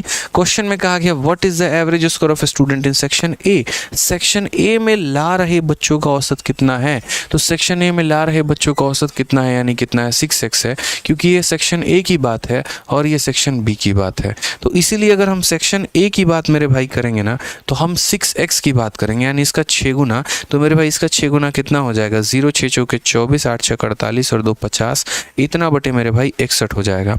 और अगर हम यहाँ देखेंगे तो 61 का लगभग जो है ये 8 गुना, लेकिन कितनी बार में जाएगा, तो जैसे मानो अगर हम 61 से इसको डिवाइड करते हैं तो 8 × 8 हो गया, 8 6 48 हो गया। तो सबसे पहले जो है यहाँ पे ठीक है, 8 से 48, 4,488, 488, 12 और 4 16 यानी 160 हो गया हमारा। फिर 61 का हमारा 3 गुना हो जाएगा, नहीं 82 बार में जाएगा, तो 82 यानी 82.6 हमारा करेक्ट आंसर है। और ये हमारा मेंस का क्वेश्चन था। मेंस में इस तरह के सवाल आए थे मेरे भाई। कोई बच्चा कह रहा है डिजिटल सम लगा लो, बाबू डिजिटल सम नहीं लगता है, अप्रोक्सीमेट वैल्यू में डिजिटल सम काम नहीं करता है, एग्जैक्ट वैल्यू पर काम करता है। ठीक है, राहुल कुमार कहते हैं वीओडी बैच पे ऑफर दे दीजिए। मालिक ऑफर नहीं आएगा, ठीक है मालिक, समझिए बात को, ऑफर नहीं आएगा। अगर आप ऑफर के इंतज़ार में अगर आप बैठे हुए हैं और सोच रहे हैं कि जब ऑफर आएगा तब बैच लेंगे और पढ़ाई करेंगे, तो यकीन मानिए आप नकली छात्र हैं, आपसी छात्र हैं ही नहीं। ठीक है, क्योंकि एक बच्चा जिसको सच में अगर सीजीएल की तैयारी करनी है, किसी भी एग्जाम की तैयारी करनी है, वो 100-200 रुपए के ऑफर के लिए तो वेट नहीं करेगा कि 100-200 रुपए का जब हमारा ऑफर आएगा तब हम कोर्स लेंगे, तब हम तैयारी करेंगे। फिर ऐसा बच्चा जिंदगी में हर जगह पर हर पॉइंट पे जा जाके वो ऑफर ही तलाश करता रहेगा, और उस चीज़ के लिए आप अपना जो वक्त है ना वो सबसे बड़ा ज़ाया कर रहे हैं। वो 100-200 रुपये महंगे नहीं है, आपका वक्त बहुत महंगा है। और उस चीज़ के लिए जो आप 2-2 दिन 3-3 दिन जो टाल रहे हैं ना, उसमें सबसे बड़ा नुकसान कर रहे हैं। उस 2 दिन में 3 दिन में आप एक अच्छा सा टॉपिक निपटा सकते थे, उसकी प्रैक्टिस कर सकते थे, और शायद अपने सिलेक्शन के समय को और कम कर सकते थे। तो ये सबसे बड़ा नुकसान करते हैं चंद लोग यहाँ पर, जो है यहाँ पर जिस चीज़ का इंतज़ार करते रहते हैं, बैठे रहते हैं, वो सबसे बड़ा गलती है उनका। मुझे नहीं लगता कि ऐसा करने की आवश्यकता है। किसी टोकरी में रखे सेबों का औसत भार जो है वो 50 किलोग्राम है। उस टोकरी में 60 किलोग्राम जो है या किलो क्या लिखा गया है, 60 किमी औसत भार वाले 6 और सेब मिलाए जाते हैं। यदि टोकरी में सेबों का औसत भार 5 किमी या केजी, पता नहीं ऐसा होगा, 5 किमी की वृद्धि हो जाती है, तो टोकरी में प्रारंभ में रखे सेबों की संख्या क्या है। इंग्लिश में थोड़ा और क्लियर होगा। The average weight of apple in a basket is 50 kg, यानी एक बास्केट है, उसके अंदर का औसत कितना है, तो 50 किलो है। 6 more apple with average weight of 50 kg are added in the basket. If the average weight of the basket is increased by 5 kg, find the number of apple in the basket originally. तो शुरू में यहाँ पर कितने सेब थे, हमने क्या कहा आपसे, समझो मेरी छोटी सी बात को समझना। ये आपका पूरा का पूरा बास्केट है, और इस बास्केट के अंदर क्या है, तो इस बास्केट के अंदर मेरे भाई कुछ यहाँ पर एप्पल रखे हुए हैं। तो कहा गया average weight of apple in a basket is 50 kg। इसके अंदर कितने एप्पल हैं नहीं पता, मान लेते हैं x एप्पल है, इनका औसत कितना है, तो 50 किलो है। फिर उसके बाद एक और ऐसा टोकरी मिलाया गया, और इस टोकरी में भी मेरे भाई यहाँ पर कुछ फल रखे हुए हैं। और अगर हम बात करते हैं यहाँ पर, तो 6 more Apple with average of 60 kg, 6 Apple को और जोड़ दिया गया जिनका औसत कितना है, 60 किलो है। तो हमसे यहाँ पर पूछा गया है the average weight of basket is increased by 5। अब चूंकि इसको मिला दिया और इसको मिला दिया तो एक बड़ा बास्केट बन गया, और उस बड़े वाले बास्केट का जो औसत है वो हमारा 5 से बढ़ जाता है। यानी पहले जहाँ इनका औसत 50 हुआ करता था, अब वो 5 से बढ़कर हमारा कितना हो गया, तो 55 हो गया। तो हमें यहाँ पर वैल्यू बतानी है कि x का मान कितना है। ठीक है, हमें वहाँ बतानी है x का मान कितना। अब इस बात को समझिए, क्यों यहाँ पर हम एलिगेशन लगाएंगे, कुछ और क्यों नहीं ट्राई कर सकते हैं, क्योंकि एलिगेशन एक ऐसा टॉपिक है जो आपको बार बार सिखाता है कि जब भी 2 अलग अलग क्वांटिटी को मिलाकर कुछ आपने बनाया, वहाँ एलिगेशन लगेगा। एक टोकरी पहले थी, एक टोकरी और आ गई, दोनों को मिलाकर आपने एक बड़ा टोकरी बनाया। ठीक है, तो यहाँ पर क्या लगेगा, तो हमारा एलिगेशन लगेगा। पहले टोकरी का औसत ये रहा, दूसरे टोकरी का औसत ये रहा, पूरे टोकरी का औसत हमारा ये रहा, और यहाँ पर हम उनका क्या निकालेंगे, तो यहाँ पर उनका रेशियो लिखेंगे। तो चलिए आज ये ज़रा यहाँ पर हम लिखते हैं। तो पहले वाले टोकरी का औसत हमारा कितना है, तो 50 है। दूसरे वाले टोकरी का औसत हमारा कितना है, तो 60 है। पूरे टोकरी का औसत हमारा कितना है, तो मेरे भाई 55 है। ठीक है, अब उसके बाद यहाँ बात करते हैं। ठीक है, समझिएगा मेरी बात को। इसके कितने थे तो पता नहीं, इसके कितने एप्पल ऐड किए, तो 6 ऐड किए हैं। ठीक है, यही सवाल में यहाँ पर कहा गया है कि यहाँ पर जो average weight of apple in a basket is 50 kg, 6 more apple with the average weight of 60 are added in the basket, average weight of basket is increased by 5 kg, find the number of apple in the basket originally. शुरू में basket में यहाँ पर जो है औसत कितना था, क्या था। हमने कहा ठीक है, हम जानेंगे समझेंगे बात को यहाँ पर कि हम किस तरीके से कर पाएँ। 2 तरीका है हमारे इस सवाल को सॉल्व करने का, 2 तरीका बिल्कुल। और वो 2 तरीका मेरे भाई यहाँ पर कैसे, 55 कैसे आया फिर से समझा दीजिए। बिल्कुल देखो, क्वेश्चन में ये कहा गया था टोकरी में सेबों का औसत भार इतना किलोग्राम है, और यदि सेबों में औसत भार में 5 किलोग्राम बढ़ जाए, यानी पहले 50 था और 5 बढ़ जाए, तो 50 में अगर आप 5 को जोड़ दोगे तो कितना हो जाएगा, 55 ही तो हो जाएगा ना। समझ में आ गया बात यहाँ पे कि एवरेज जो था वो पहले 50 था और उसके बाद 6 एप्पल को और ला दिए और उसके बाद जो है तब औसत हमारा कितना हो गया, 5 बढ़ गया, तो 50 में 5 बढ़ गया, इसलिए 55 हो गया। अब दो तरीका है मेथड नंबर 1 इस सवाल को सॉल्व करने का। पहला मेरे भाई ये जो बीच वाला डेटा है यानी जो हमारा ये 55 है बराबर हो जाएगा किसके, साइड इंटू साइड के, यानी 50 इंटू मेरे भाई x के यहाँ पर। फिर उसके बाद यहाँ पर क्या हो जाएगा, तो साइड इंटू साइड हो जाएगा, 60 इंटू 6 हो जाएगा और डिवाइड करेंगे किसके साथ, डिवाइड करेंगे मेरे भाई x + 6 के साथ। ठीक है, आराम से रहिए, तसल्ली से रहिए, हम आपको एक और मेथड बताने वाले हैं, परेशान होने की आवश्यकता नहीं है यहाँ पे। ठीक है, अब आ जाइए, अगर मान लीजिए कि आप यहाँ x + 6 को इधर ले जाके गुना करते हैं तो 55 को x के साथ गुना करेंगे तो कितना हो जाएगा, तो बोलेंगे सर 55 को x के साथ गुना करो, तो 55 को x के साथ गुना करोगे तो 55x हो जाएगा और 55 को 6 के साथ गुना करो तो यहाँ पर कितना हो जाएगा, तो मेरे भाई 330 हो जाएगा। यहाँ अगर हम बात करेंगे तो 50x हो जाएगा, यहाँ बात करेंगे तो 360 हो जाएगा। यहाँ पर 55 में से अगर 50 चला जाएगा तो कितना आ जाएगा, 5x आ जाएगा और मेरे भाई 360 में से 330 चला जाएगा तो कितना आ जाएगा, 30 आ जाएगा। सीधा सीधा x से काटोगे तो 6 बार में कटेगा, तो यहाँ पर औसत कितना, 6 आ गया मेरे भाई। कितना हो जाएगा, बड़े प्यार से बड़े तसल्ली से आंसर कितना आ जाएगा, 6 आ जाएगा। ये समझो मेरे भाई, यहाँ पर ऑप्शन नंबर बी जो होगा करेक्ट आंसर होगा।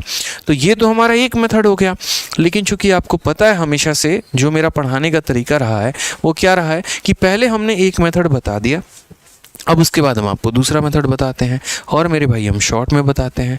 ठीक है, तो यहाँ पर हम इसे कैसे करेंगे, तो हमने यहाँ पर कहा कि सर देखिए छोटी सी बात को समझिए आप यहाँ पे कि इतना कुछ करने की आवश्यकता नहीं थी, बिल्कुल भी आवश्यकता नहीं थी, मात्र सेकंडों में इसका आंसर दिया जा सकता था। जिस व्यक्ति ने ऐसा किया शायद उसको कंसेप्ट ही नहीं पता कि एलिगेशन को तोड़ते कैसे हैं, लिखते कैसे हैं, बनाते कैसे हैं। ये बताइए, हमने आपको इतना तो सिखा रखा है ना कि बड़ा डेटा छोटे डेटा को माइनस करता है, हाँ या ना, बस इतना बताइए, करता है कि नहीं करता, बस। तो वही बात है। ठीक है, आप 60 में से 55 को घटा दीजिए, जब आप 60 में से 55 को घटाएंगे तो आ जाएगा 5 और 55 में से 5 को घटा देंगे तो कितना आएगा, 5। 60 में से 55 को घटाएंगे तो 5 आएगा, 55 में से जो है यहाँ 50 को घटाएंगे तो 5 आएगा। अगर 5 के लिए 6 दिया गया है तो मेरे भाई यहाँ भी तो 5 के लिए 6 ही दिया गया होगा। बताओ कैसे भूल गए ये बात है आप यहाँ पे। अगर इस 5 की वैल्यू 6 है तो इस 5 की भी तो वैल्यू 6 होगी, यानी x का मान हमारा कितना हो जाएगा, ऑप्शन नंबर बी हो जाएगा। बी फॉर बड़की बहू इज द करेक्ट आंसर हो जाएगा। और बी फॉर एक अच्छा सा वोकैबुलरी बताइए जल्दी से फटाफट। ठीक है, आ जाइए, चलिए नेक्स्ट क्वेश्चन की बात करते हैं। अब औसत का एक ऐसा भी सवाल जो हमारा बॉलिंग एवरेज पर डिपेंड करता है। ठीक है, जल्दी से इस क्वेश्चन को पढ़िए, ज़रा दिमाग दौड़ाइए, दिमाग की नसें दौड़ाइए कि इस सवाल को आप कैसे बना सकते हैं, और अगर कंसेप्ट अच्छा लगा हो तो वीडियो को लाइक करके बताइए। ठीक है, बैम्बूजेल बेनिफिशियल बेलिकोस ब्लिस, बहुत शानदार, बहुत अच्छे भाई, बहुत शानदार। बताइए जल्दी से, तब तक एक बहुत ही ज़बरदस्त शायरी आई है, हम उसे पढ़ के सुनाएंगे आप लोगों को। ठीक है,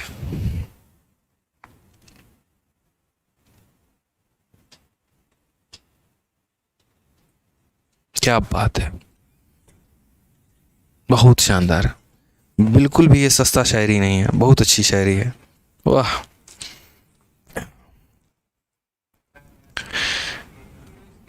ये तो भाई साहब जख्मी इंसान है। मतलब दिक्कत क्या है आपको, ये बताइए भाई साहब, मतलब क्या ही बोले। चलिए दो शायरी हमारे पास आई हैं, ठीक है, बहुत ही ज़बरदस्त शायरी आई हैं, और इन भाई साहब ने लिखा है, देखो इनका सीजल में हो गया है, हमारे फ्यूचर इंस्पेक्टर हैं ये। ठीक है, लेकिन इनको थोड़ा प्यार आशिकी मोहब्बत से ज़्यादा लगाव है, तो हमेशा जो है ना इनकी भावनाएं प्रकट हो रही थी इनके शब्दों में, तो ऐसी ही होती है। तो पहले हम इन्हीं वाला शायरी बोलते हैं। इन्होंने कहा कि सर आँखों से इश्क उतर गए मेरे, आँखों से इश्क, आँखों से अश्क, आँखों से अश्क उतर गए मेरे, उतर कर फिर रह गए मुझ में, आंखों से अश्क उतर गए मेरे, ठीक है, उतर कर फिर रह गए मुझ में, मैंने तो चाहा था जख्म भर जाए मेरे, जख्म ही जख्म रह गए मेरे। क्या बात है, क्या बात है, क्या बात है, बहुत शानदार। और एक और है मेरे भाई, वो भी पढ़कर सुना देते हैं कि जिंदगी जब भी आपको रुलाने लगे, जिंदगी जब भी आपको रुलाने लगे, इतना हंसो कि दर्द भी शर्माने लगे, इतना हंसो कि दर्द भी शर्माने लगे, निकले ना आंसू आपकी आंखों से, किस्मत भी मजबूर होकर आपको हंसाने लगे। क्या बात है, बहुत शानदार। ठीक है, रुला दिए मतलब एकदम। चलिए आ जाइए, तो आगे बढ़ते हैं मेरे भाई, और आगे यहाँ पर जो है वो सवाल देखते हैं क्या कहा है। एक गेंदबाज का औसत रन प्रति विकेट 11.5 होता है और अपनी अगली पारी में गेंदबाज ने 5 विकेट लिए हैं और 40 रन दिया है, ठीक है, जिससे उसने अपने गेंदबाजी के औसत में 0.5 की कमी की है। विकेटों की कुल संख्या ज्ञात करिए कि यहाँ पर कुल क्या होगा।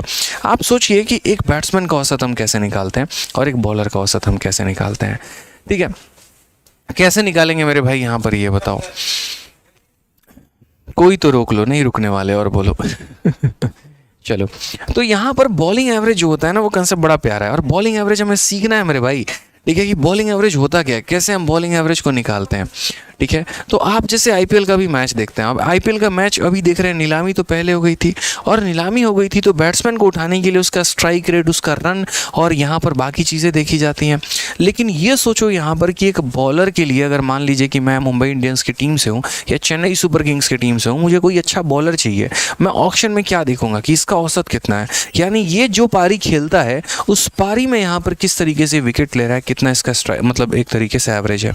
तो एक बॉलर का एवरेज कैसे निकलता है मेरे भाई यहाँ पर, ठीक है, एवरेज रन पर विकेट, ठीक है, ऑफ ए बॉलर इज 11.5 यहाँ पे, यानी कहने का मतलब क्या होता है यहाँ पर कि एक बॉलर की अगर एवरेज जाना है ना, तो ये देखो कि उसने कितने रन मेरे भाई दिए हैं और उसके ऊपर विकेट कितना लिया है, ठीक है, उसके ऊपर क्या लिया तो विकेट कितना लिया, यही एक बॉलिंग एवरेज होता है मेरे भाई।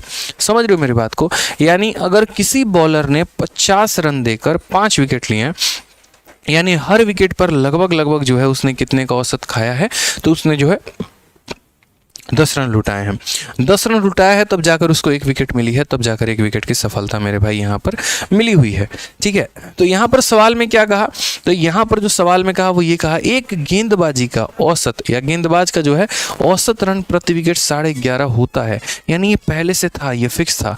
मान लेते हैं हमारे यहाँ पर ये कौन है, ये हमारे अश्विन जी हैं, ठीक है, तो ये हमारे अश्विन जी हैं और यहाँ पर अश्विन जी या जडेजा जी को मान लीजिए ये उनका औसत था। अगली पारी में गेंदबाज ने 5 विकेट लिए और 40 रन दिए, ठीक है। हमारे जडेजा जी एकदम साफ दिमाग खराब हो गया उनका बोले कि भैया तुम ऐसे कैसे कर सकते हो, ये बताओ, विराट कोहली से पंगा, अभी बताएंगे, रुको तुम्हें, ठीक है। भाई साहब अकेले 5 विकेट ले ली इन्होंने, समझ में आ रहा है बात, लखनऊ सुपर जायंट के 5 विकेट ले लिए और कितने रन पे ले लिए, तो 40 रन पे, 40 रन देकर 5 विकेट इस लड़के ने लिया, तो यानी औसत कितना था, जो उस पारी में अगर हम बात करें उस पर्टिकुलर पारी में, तो उस पर्टिकुलर पारी में इन्होंने जो है औसत की बात करते हैं, तो औसत का मतलब क्या होता है, रन अपॉन विकेट हो जाता है, यानी यहाँ पर जो है वो कितना रन दे दिया, तो 40 रन पे कितना हो गया, तो 5 विकेट, यानी हर पर कितना लुटा दिया, तो 8, यानी अगले पारी का औसत इनका कितना था, तो अगले पारी का औसत हमारा 8 था, जिससे उसने अपने गेंदबाजी में इतने की कमी की। अब एक बात बताओ, एक गेंदबाज का औसत जितना कम होता है ना वो उतना बढ़िया है, और एक बैट्समैन का औसत जितना बड़ा होता है, जितना ज़्यादा होता है ना मेरे भाई यहाँ पर, वो क्या हो जाता है, तो वो उतना बेहतर बैट्समैन होता है, मतलब जिसकी स्ट्राइक रेट ज़्यादा है बढ़िया बैट्समैन है, और जिसका बॉलिंग एवरेज जितना ही कम है वो उतना बढ़िया बॉलर है। क्योंकि जैसे मानो किसी का बॉलिंग एवरेज 6 का है और किसी का बॉलिंग एवरेज 7 का है, इसका मतलब इसने 1 विकेट लेने के लिए 6 रन दिए हैं और इसने 1 विकेट लेने के लिए 7 रन दिए हैं, तो बढ़िया बॉलर कौन सा हुआ, वो जिसका बॉलिंग एवरेज कम है। तो क्वेश्चन में यहाँ पर ये कहा गया कि जडेजा का हमारा मान लीजिए ये हमारा औसत था, उसके बाद उसने इतने रन देकर इतने विकेट लिए, यानी ये औसत था। उसके बाद क्या हुआ कि जैसे इस पारी को इसने खेला, इस पारी के बाद उसके हालात जज्बात सब बदल गए और यहाँ पर उसके औसत में कमी आ गई 0.5 की, यानी यहाँ 11.5 में 11 की कमी आ गई, तो कितना हो गया वो बंदा, 11 का हो गया, ठीक है। तो ये हमारा पहले मैच का था, पहले जो भी मैचेस हुए थे, ये हमारा बाद वाले मैच का था और ये हमारा बाद में फाइनल हो गया। इस मैच में अच्छा एक और बात, मैंने क्या कहा कि जब एलिगेशन लगाओगे तो रेशियो किसको मिलेगा, एलिगेशन लगाओगे तो रेशियो किसका मिलेगा, तो यहाँ एलिगेशन लगाओगे तो रेशियो हमेशा नीचे वाले का मिलता है। एवरेज का मतलब रन अपॉन विकेट होता है, तो रेशियो किसका मिलेगा, विकेट का। रेशियो किसका मिलेगा, विकेट का। पहले पारी में कितना विकेट आया था ये आपको पता है, नहीं पता है, तो यहाँ पर एक्स मान लेते हैं। दूसरे पारी में उसने कितना विकेट लिया ये पता है, तो जी हाँ पता है, 5 विकेट लिए हैं भाई साहब ने। कितने विकेट लिए मेरे भाई, तो 5 विकेट लिया हुआ है यहाँ पर। तो अगले पारी में कितना विकेट ले लिया, तो 5 विकेट ले लिया, तो वो 5 लिख दो और उसके बाद बड़े प्यार से बड़े आराम से जो है वो वैल्यू निकाल दो। और आप लोग भी बड़े प्यार से बड़े आराम से क्या करो, तो वीडियो को लाइक करते रहो, ठीक है। चलो आ जाओ यहाँ पर। तो हम अगर बात करें तो देखो यहाँ पर इसको माइनस करते हैं थोड़ा सा, 11.5 में से 11 घटाते हैं तो कितना आता है 0.5 आता है, ठीक है। और 11 में से 8 घटाते हैं तो कितना आता है 3 आता है। आज इस बात को समझना मुन्ना, बहुत ही शॉर्ट में आंसर देना सीख जाओगे, बहुत ही शॉर्ट में आंसर देना। यहाँ सही से देखो तो ये 0.5 का कितना गुना है, 10 गुना है मेरे भाई। 0.5 का कितना गुना है, 10 गुना है। तो यहाँ 3 का भी 10 गुना कितना होगा, तो 3 का 10 गुना हमारा x का वैल्यू कितना हो जाएगा, 30 हो जाएगा। x का वैल्यू हमारा कितना हो जाएगा 30। इसका अगर ये 10 गुना है तो इसका 10 गुना कितना हो जाएगा, 30 हो जाएगा। इस सवाल में ये नहीं पूछा कि आपने शुरू में कितने विकेट लिए थे, इस सवाल में ये पूछा कि आपके टोटल विकेट कितने थे।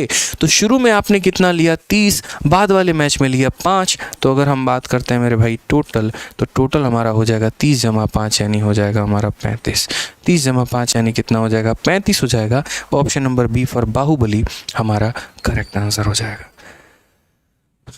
ठीक है सर, मैं आपका फ़ैन हूँ सर। चलिए बहुत बहुत मेरे भाई धन्यवाद इसके लिए। जी चलिए नेक्स्ट क्वेश्चन की बात करते हैं। अब अगला सवाल, अब यहाँ पर आप लोगों ने देखा कि कैसे एवरेज के सवालों में, औसत के सवालों में हम एलिगेशन को लगाते हैं। अब यहाँ पर देखते हैं सही तरीके से प्रॉफिट लॉस वाले क्वेश्चन में हम औसत को कैसे लगाएंगे। ठीक है, जैसे मान लीजिए मैंने यहाँ पर कहा एक वस्तु को बेचने पर इतने % का लाभ है, दूसरे को बेचने के इतने % का लाभ है, पूरे पर हमारा इतने % का लाभ है। तो उस केस में क्या होगा, तो जैसा कि मैंने आप लोगों को बताया मेरे भाई, ये 3 पॉइंट मैंने यहाँ लिख रखे हैं। CP1 CP2 अगर क्वांटिटी हमारा सेम है, ये क्वांटिटी देखो इसमें 3 केस बनते हैं। कई बार प्रॉफिट % का रेशियो लगाने में हमें किसका रेशियो मिलता है, तो CP का मिलता है। ठीक है, कब, जब हमारा क्वांटिटी सेम हो। ठीक है, और कई बार ऐसा होता है मेरे भाई कि हमने 4-5 अलग अलग वस्तुएं खरीद ली और सबको सेम दाम पर खरीद लिया। उस केस में यहाँ पर प्रॉफिट % का जो है एलिगेशन लगाने में रेशियो किसका मिलता है, क्वांटिटी का मेरे भाई मिलता है यहाँ पे। ठीक है, समझ में आ रहा है मेरे भाई को यहाँ बात। यहाँ पे चलिए आ जाइए। तो नेक्स्ट क्वेश्चन हम यहाँ देखते हैं, अगला सवाल हम समझते हैं, सवाल के माध्यम से ही जानेंगे। चीनी के मात्रा का अनुपात जिसमें 20 रुपये प्रति किलोग्राम और 15 रुपये प्रति किलोग्राम की चीनी को मिश्रित किया जाना चाहिए ताकि 16 रुपये प्रति किलोग्राम की दर से मिश्रित चीनी को बेचने पर न हानि हो और न लाभ हो। बताइए किस अनुपात में आप मिलाएंगे। तो हमसे यहाँ पर कहा गया ratio of quantity of sugar which costing 20 पर kg, यानी पहला वाला CP यहाँ लिखना है, उसको मिक्स किया गया है किसी दूसरे शुगर के साथ, यानी दूसरा वाला यहाँ लिखना है। ठीक है, and so that there will be no loss और no gain on the mid sugar at इतना, और तीसरा वाला यहाँ लिखना है मेरे भाई।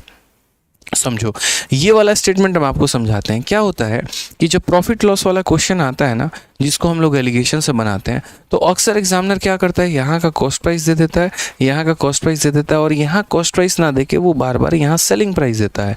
अब एक बात जान लेना कि अगर एलिगेशन लगाना है तो सेम यूनिट में लगाओगे। अगर यहाँ कॉस्ट प्राइस है, यहाँ कॉस्ट प्राइस है, तो यहाँ भी कॉस्ट प्राइस ही आना चाहिए, यहाँ सेलिंग प्राइस नहीं आएगा, विक्रय मूल्य आपका नहीं आएगा। समझ गए मेरी बात को। तो विक्रय मूल्य अगर आ गया तो क्या करेंगे, उससे हम कॉस्ट प्राइस मेरे भाई निकालेंगे। यहाँ पे क्या करेंगे, तो कॉस्ट प्राइस निकालेंगे। तो सबसे पहली बात, the ratio of quantity of sugar which sugar costing 20 पर kg, यानी पहला वाला चीनी का कीमत कितना है, तो 20 रुपये प्रति किलो, उसको मिक्स किया जा रहा है कितने वाले के साथ, तो 15 रुपये प्रति किलो। और जब हम यहाँ बेच रहे हैं तो बेच रहे हैं यहाँ पर कितने पे, तो 16 रुपये प्रति किलो पे। तो 16 पे बेचने पे ना फायदा है ना नुकसान है, यानी वो वैल्यू जिस पर ना फायदा हो ना नुकसान हो, यानी हमने खरीदा भी उतने पर ही है।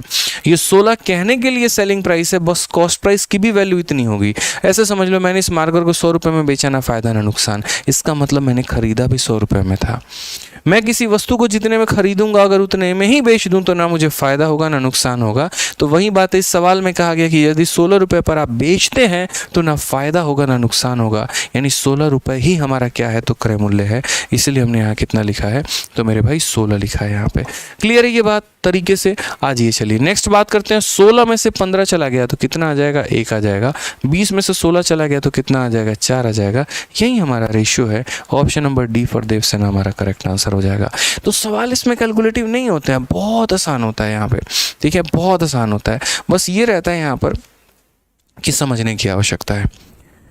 एक बच्चा कहता है, ठीक है, यहाँ पर एक बच्चा कह रहा है कि सर मेरा CHSL में ऑल इंडिया रैंक 145 है। ठीक है, अभिजीत पाल करके, and I am grateful to you. चलिए बहुत बहुत मतलब आपका क्या बोलेंगे, मैं बहुत बहुत पहले तो शुभकामनाएं आपको। ठीक है, कि आप इतने शानदार रैंक लेकर आ पाएँ, और शायद हमें लग रहा है कि आपने हमारा गूगल फॉर्म भी भरा है अभिजीत पाल जी। ठीक है, तो बहुत बहुत शुभकामनाएं आपको आपके आने वाले भविष्य के लिए। ऐसे ही मेहनत करते रहिए। और CHSL तो अभी एक छोटा सा पड़ाव है, अभी आपको CGL में भी लाना है सही रैंक, और आपको अभी और आगे बढ़ना है लाइफ में।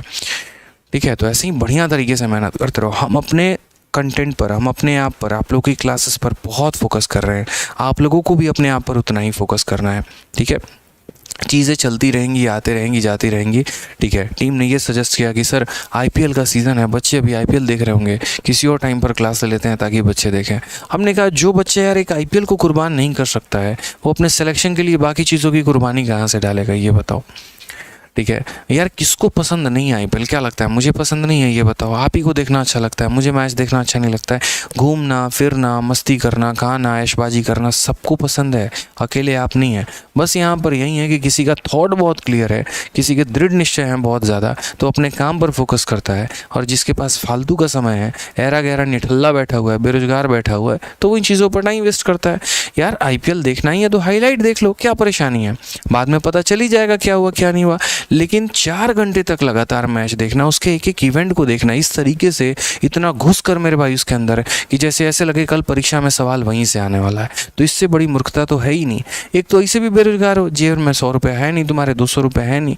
ठीक है, घर वालों से मांग मांग के काम चल रहा है, और उसके ऊपर से अपने आप को और बेरोजगार बना रहे हो। ठीक है, ये फ़र्क नहीं पड़ता है कि बाल आधे गायब हो चुके हैं, ये फ़र्क ये भी नहीं पड़ रहा है कि 2-3 साल से हम तैयारी कर रहे हैं, सिलेक्शन हो नहीं रहा है। भैया ना नहीं कह सकता IPL को, तो वो थोड़ा सा है ना, इससे बाहर आ जाओ। मैं पहले भी समझा चुका हूँ, कोई फ़ायदा नहीं है, कोई फ़ायदा नहीं है। एट द एंड जो आप चाहोगे वो बिल्कुल नहीं होगा। जिस टीम को आप सोच रहे थे जीतने को, वो नहीं जीतने वाली है। दिमाग आपका ख़राब होगा, पेपर ख़राब होगा, अगले साल फिर चक्कर में वहीं पड़ोगे। तो इसलिए कुछ नहीं है। ठीक है, आ जाओ। 9 रुपये प्रति किलोग्राम की लागत वाली कितने किलोग्राम चीनी को 7 रुपये प्रति किलोग्राम की लागत वाली 27 किलोग्राम चीनी के साथ मिलाया जाना चाहिए, ताकि मिश्रण को इतने रुपए प्रति किलोग्राम के दर पर बेचने पर 10% का लाभ हो।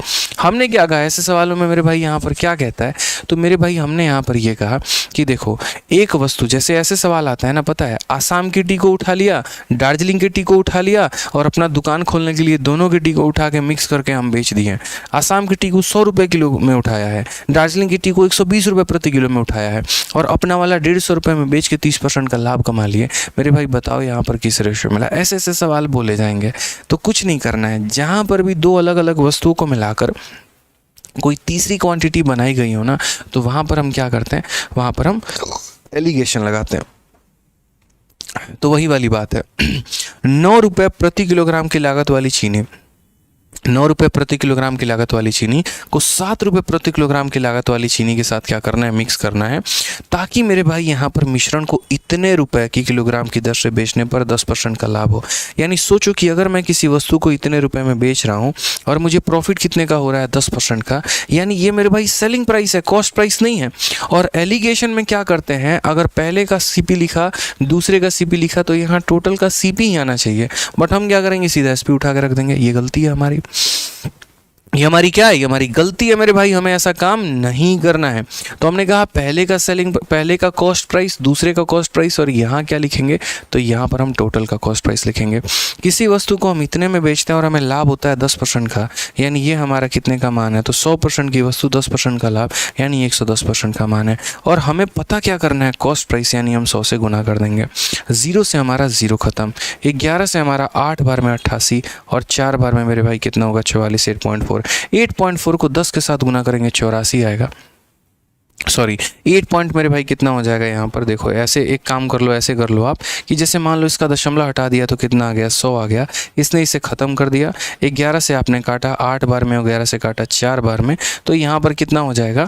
84 को 10 से भाग करोगे, 8.4 निकल के आ जाएगा। अब लगा लो मेरे भाई एलिगेशन। 9 में से इसको घटाना, तो 9 में से इसको घटाओगे तो कितना हो जाएगा? तो 0.6, और इसमें से इसको घटाना तो कितना हो जाएगा? 1.4।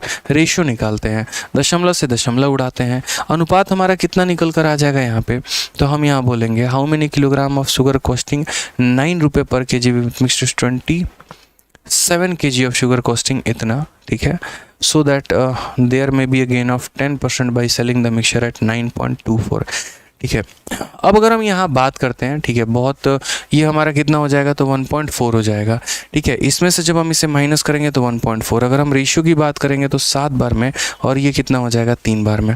अब यहाँ पर तो ये रेशियो आ गया हमारा, इस रेशियो को हम वैल्यू में कैसे कन्वर्ट करें, हम कैसे जानेंगे यहाँ पर कि किसके बारे में क्या कहा गया, कैसे कहा गया।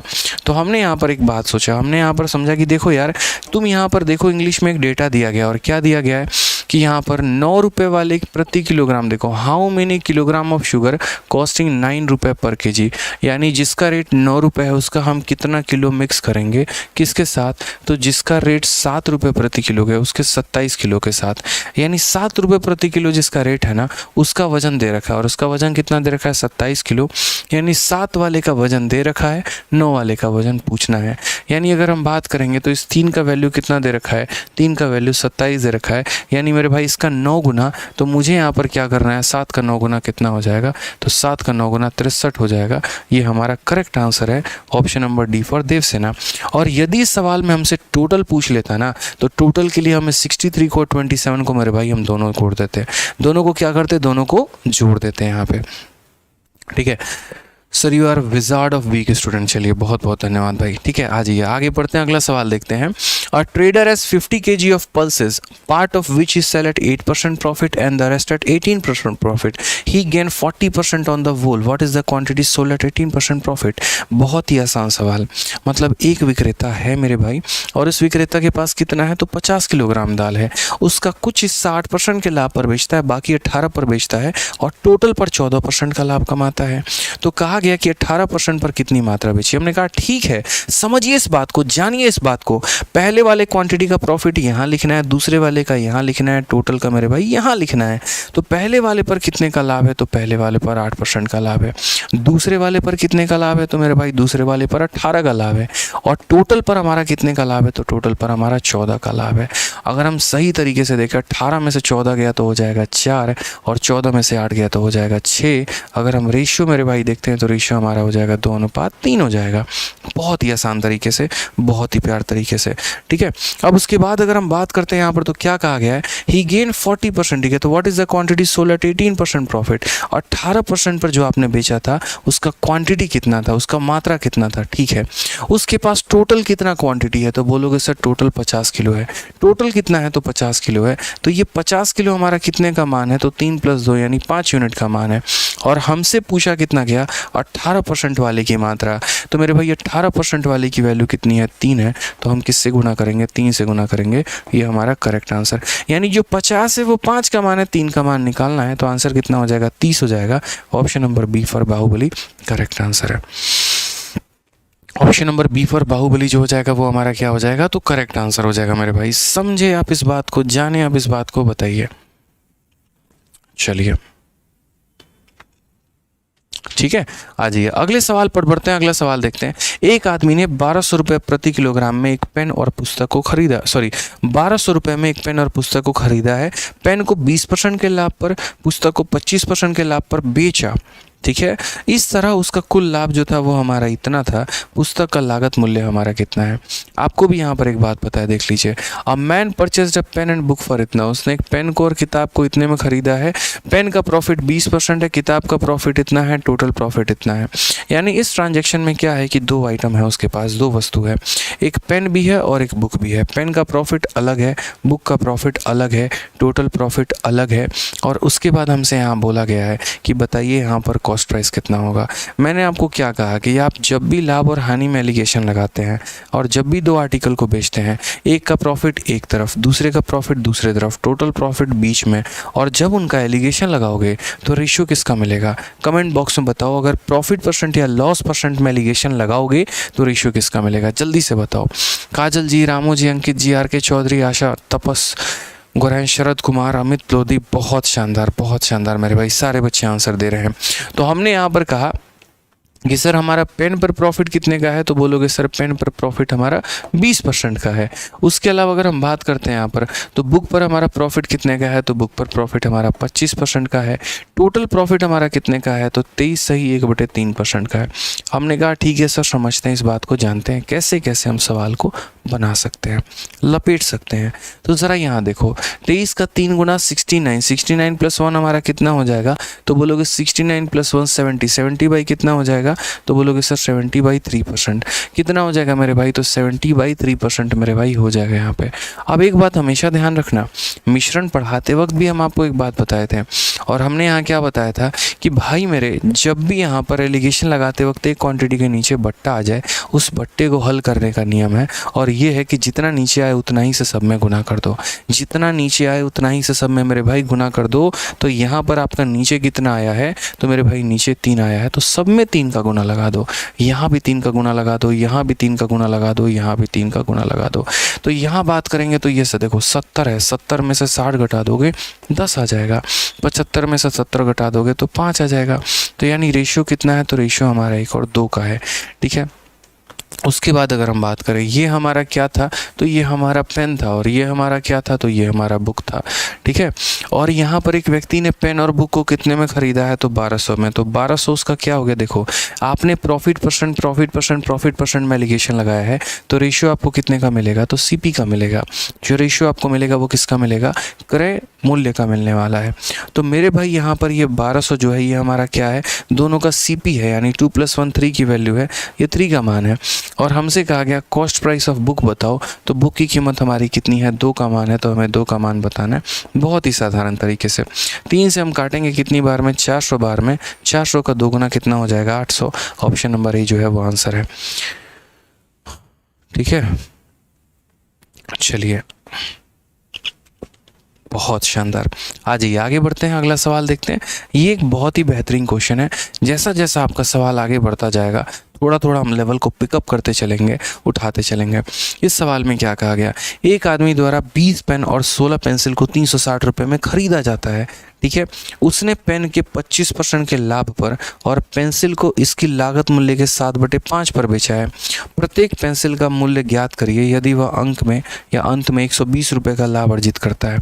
यह हमसे पूछा गया। बहुत ही प्यारा सवाल कि 20 pens and 16 pencils are purchased by a man for rupees इतना, यानी इतना पेन और इतना पेंसिल इतने रुपए में उसने खरीदा है, इतने रुपए में उसने खरीदा है।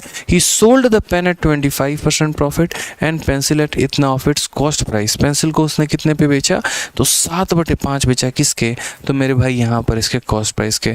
Find the price of each pencil if each earn profit of 120 eight the and. हमने कहा ठीक है, इतना मुश्किल सवाल है ना, हम थोड़ा आसान बनाएंगे आप लोगों के लिए। ठीक है, एक बच्चा कहता है सर इतना बेसिक से कोई नहीं बताता है, गुरुवर आपकी जय हो। ठीक है, शायद आपने हमसे नहीं पढ़ा है, क्योंकि जब आप हमसे पढ़ेंगे तो आपको पता चलेगा कि हम एक एक सवाल के, एक एक बात को, एक एक पॉइंट को बहुत अच्छे तरीके से क्लियर कराते हैं बच्चों को। ठीक है, इस तरीके से क्लियर कराते हैं कि यहाँ पर जो है उन्हें कोई प्रॉब्लम ना हो, कोई कष्ट ना हो, और सारी बातें उन्हें तरीके से समझ में आए। वो रटे नहीं चीज़ों को लेकर, वो समझे बहुत बेहतरीन तरीके से। ये मेरी कोशिश होती है। तो आप यहाँ पर देखो, उस व्यक्ति ने क्या खरीदा, तो 20 पेन खरीदा, और क्या खरीदा, 16 पेंसिल खरीदे। कितने में खरीदा, 360 में। ठीक है, खरीद लिया ना, अब जेब में रखो। उसने पेन को 25% के प्रॉफिट पर बेचा है। तो हमने यहाँ पर क्या कहा कि पेन का प्रॉफिट कहाँ लिखोगे, तो पेन का प्रॉफिट मेरे भाई यहाँ पर लिखोगे। फिर उसके बाद यहाँ पर सवाल में कहा है पेंसिल को 7/5 ऑफ कॉस्ट प्राइस में। तो अगर हम बात करेंगे तो पेंसिल की अगर हम बात करें तो पेंसिल हमारा कितना हो जाएगा, 7/5 ऑफ कॉस्ट प्राइस। यानी अगर हम तरीके से बात करते हैं तो यानी 7/5 ऑफ कॉस्ट प्राइस का मतलब पता है क्या हो गया, यानी उस व्यक्ति ने खरीदा 5 में था लेकिन बेचा कितने में है, तो 7 में है। बहुत सिंपल सी बात है कि उसका यहाँ पर जो सेलिंग प्राइस है ना, आप ऐसे समझो ना, सवाल में ये कहा गया कि सेलिंग प्राइस जो है वो 7/5 है सीपी के। अगर मैं यहाँ पर ये सीपी वाले शब्द को यहाँ से उठा के, ठीक है, यहाँ लेकर आ जाओ मेरे भाई, तो यानी CP/SP कितना हो जाएगा मेरे भाई, तो बोलोगे सर 5/7 हो जाएगा। यानी आपने ख़रीदा 5 में और बेचा 7 में है।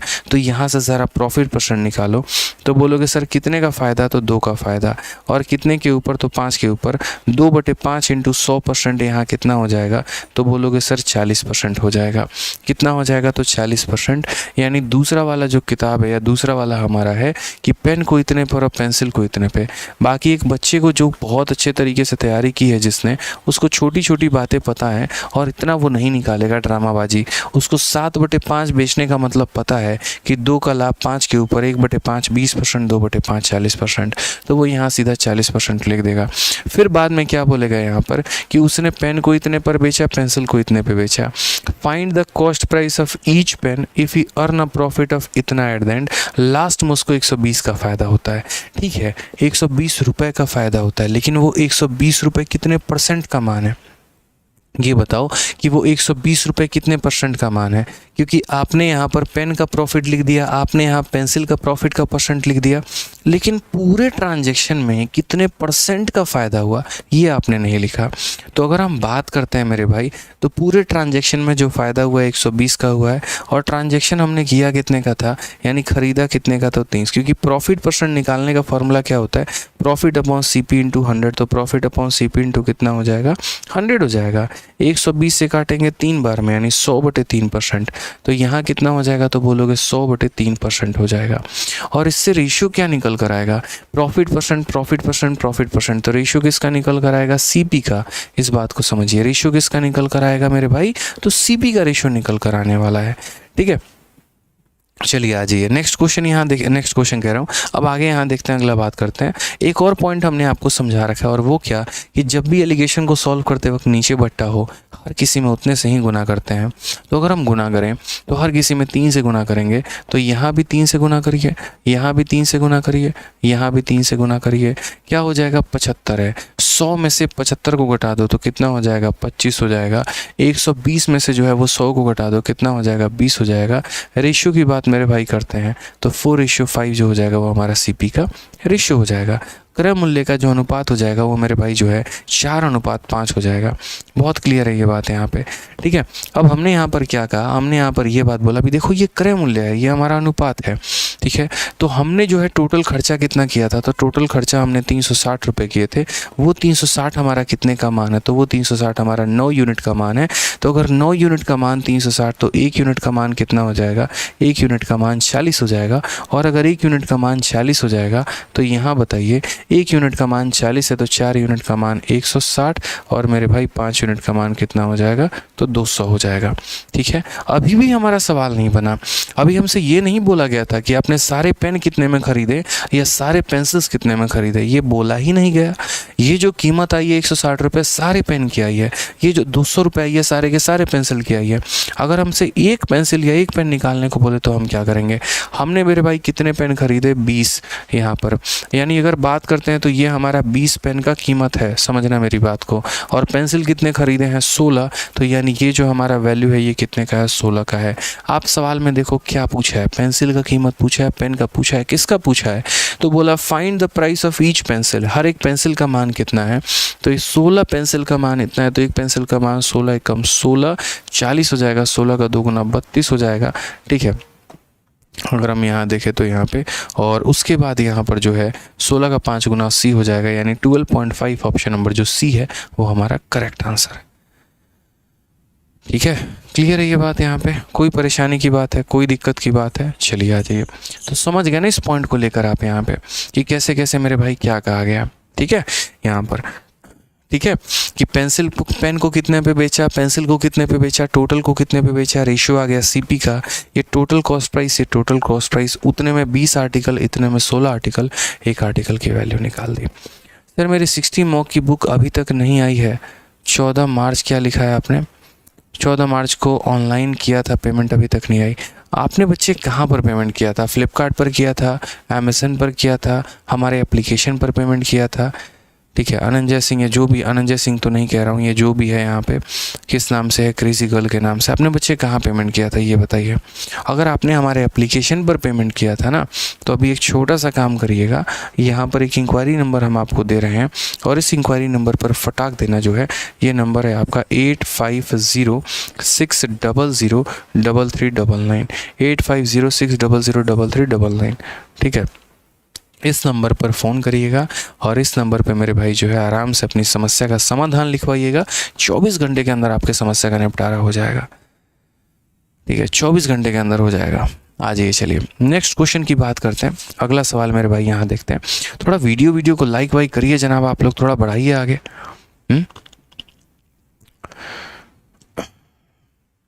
चलिए, एक आदमी ने 900 रुपये में 2 कुर्सियाँ खरीदी हैं। पहली कुर्सी उसके लागत मूल्य के इतने पर बेचता है, दूसरी कुर्सी को उसके लागत मूल्य के इतने पर बेचता है। यदि पूरे लेन देन के दौरान 90 रुपये का लाभ अर्जित करता है तो सस्ती कुर्सी का मूल्य ज्ञात करेगी। सस्ती वाली जो कुर्सी है उसका मूल्य हमारा कितना होगा। मैंने कहा ठीक है, हम यहाँ समझते हैं। ऐसे सवालों को सबसे शॉर्ट में एलिगेशन में बनाया जाता है, समझ रहे हैं, बहुत ही शॉर्ट में बनाया जाता है। आप यहाँ देखिए यहाँ पर कि उसने 2 चेयर खरीदा है। कितने में खरीदा है? 900 में। तो इसका मतलब ये नहीं है एक चेयर की कीमत 450 हो गई, ऐसा नहीं है। उसने पहले वाले को 4/5 ऑफ द कॉस्ट प्राइस पर बेचा। ठीक है, पहले वाले को कितने पर बेचा है? तो पहले का जो सेलिंग प्राइस है ना वो बराबर है 4/5 ऑफ किसके? तो सीपी के। यानी वो सीपी को अगर वहाँ ना लिख के यहाँ लिखे तो हम क्या बोलेंगे?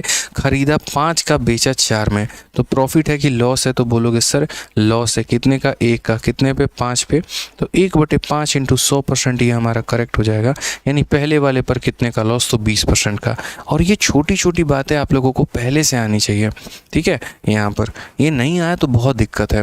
पहले को अगर 4/5 पे बेचा तो 1 का नुकसान 5 के ऊपर। यानी अगर हम पहले कुर्सी पर बात करें तो पहले कुर्सी पर तो नुकसान है और कितने का है? तो 20% का है। उसके बाद अगर हम बात करते हैं तो दूसरे वाले चेयर को 5/4 बेचा गया। किस पे? कॉस्ट प्राइस पे। तो यानी अगर हम दूसरे वाले की बात करते हैं तो दूसरा वाला कितना हो जाएगा? 5/4 हो जाएगा। किसके? तो कॉस्ट प्राइस के। यानी अगर हम यहाँ से उठाते हैं और अगर हम यहाँ लेकर आते हैं तो खरीदा 4 में, बेचा 5 में। फ़ायदा कितने का? 1 का। कितने के ऊपर? 4 के ऊपर। इंटू कितना? तो 100% यहाँ पे। तो कुल मिलाकर अगर हम फ़ायदे की बात करें तो 25%। यानी दूसरे वाले को जो हमने बेचा वो 25% के प्रॉफिट में। अगर लॉस है तो माइनस लिख देना, प्रॉफिट है तो प्लस में लिख देना। एक एक बात, एक एक निचोड़ हम आपको समझा रहे हैं। ठीक है, समझिए इस बात को। हम यूट्यूब पर ये देख कर नहीं आते हैं पढ़ाने कि आज हमको ज़्यादा लाइव वॉचिंग मिलेगा, आज हमको कम लाइव वॉचिंग मिलेगा। सिर्फ इस बात पर आते हैं पढ़ाने कि अगर 5 बच्चे भी इस क्लास में बैठे हो ना तो उनको हम सिखा कर जाएँ, उनको हम अच्छा बता कर जाएँ, उनके हम कंसेप्ट क्लियर करा के जाएँ।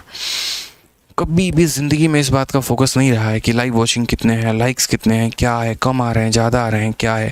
ठीक है, हमेशा इस बात का फोकस रहा है कि क्या आज जो मैं लेकर आया हूँ पढ़ाने, जो मैं कंसेप्ट के साथ मैंने सोचा था कि आज बच्चों को ये कराऊंगा, उसको मैं डिलीवर कर पाया कि नहीं कर पाया, बच्चे समझ पाए कि नहीं समझ पाए, उसका फ़ायदा उठा पाया कि नहीं उठा पाया बच्चों ने। बस ये होता है। ठीक है, तो इसीलिए हम यहाँ पर एक एक पॉइंट को बहुत क्लियर में बता रहे होते हैं। अगर व्यूज़ के लिए पढ़ाना होता ना तो पढ़ाने का तरीका ऐसा होता, ये है इसका आंसर, ये ऑप्शन नंबर बी आगे बढ़ो, ऑप्शन नंबर सी आगे बढ़ो। तो ये मज़ा नहीं आता है। यहाँ पे एक एक बात बताता हूँ, मेहनत लगती है, दम लगती है, समय लगता है समझाने में। ठीक है, ये बात को जानिए आप यहाँ पे। फिर कहा गया ड्यूरिंग द होल ट्रांजेक्शन उसने कितने का लाभ कमाया? 90 का। पूरे लेन देन में उस व्यक्ति ने 90 रुपये का लाभ कमाया है। अब वो 90 हमारे 900 का कितना % है?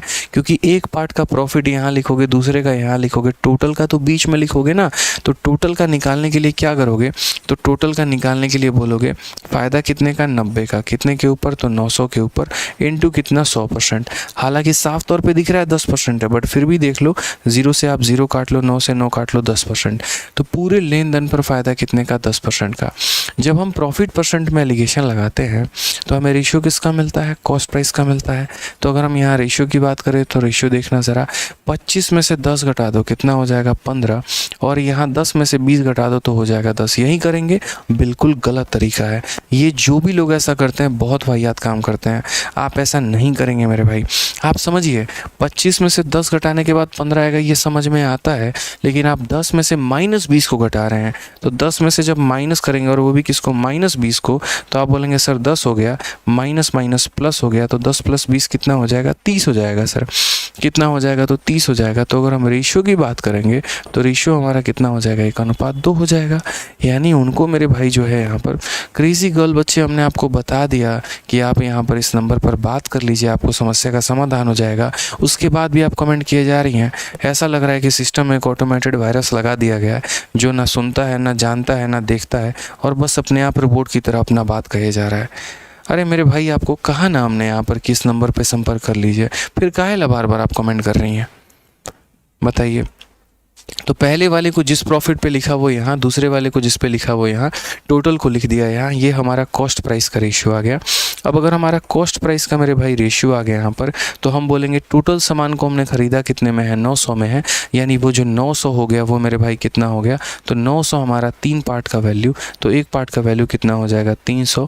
यानी अगर हम बात करेंगे तो पहले वाले को हमने कितने में ख़रीदा था, तो पहले वाले को 300 में, और दूसरे वाले को कितने में ख़रीदा था मेरे भाई, तो 600 में।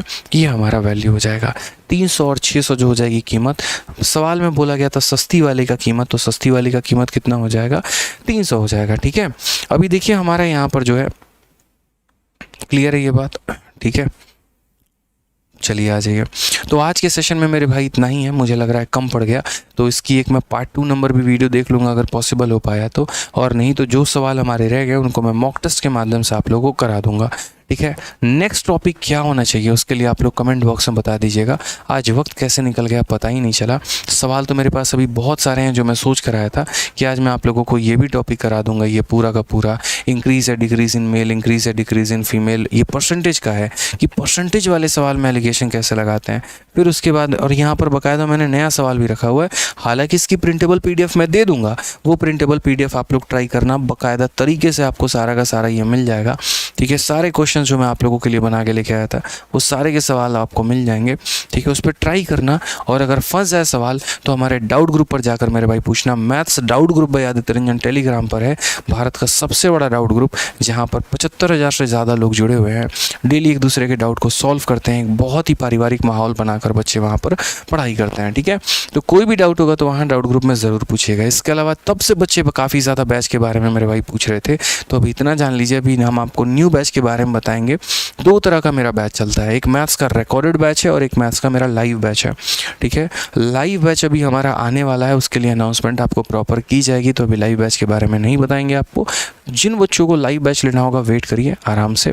ठीक है, हमारा लाइव बैच अभी 1-2 दिन में आपको अनाउंसमेंट कल मिल जाएगा जानने को। उसके अलावा अगर हम बात करते हैं रिकॉर्डेड बैच के बारे में, तो देखिए रिकॉर्डेड बैच एक ऐसा बैच है जो भारत के किसी भी वनडे कॉम्पिटिटिव एग्जाम को क्लियर करने के लिए यूज़फुल है। क्यों यूज़फुल है, यहाँ पे ये हमारे बैच में हमने आपको जो है पूरा का पूरा गणित पढ़ा रखा है, और इसमें आपको arithmetic, advance, data interpretation, calculation, सारे के सारे टॉपिक्स हो रखे हैं। उनके बहुत अच्छे तरीके से वीडियो हो रखी है सीक्वेंस में, उनके मेरे भाई PDF हो रखे हैं, और फिर उसके बाद जो है क्लास नोट्स हो रखे हैं। ठीक है,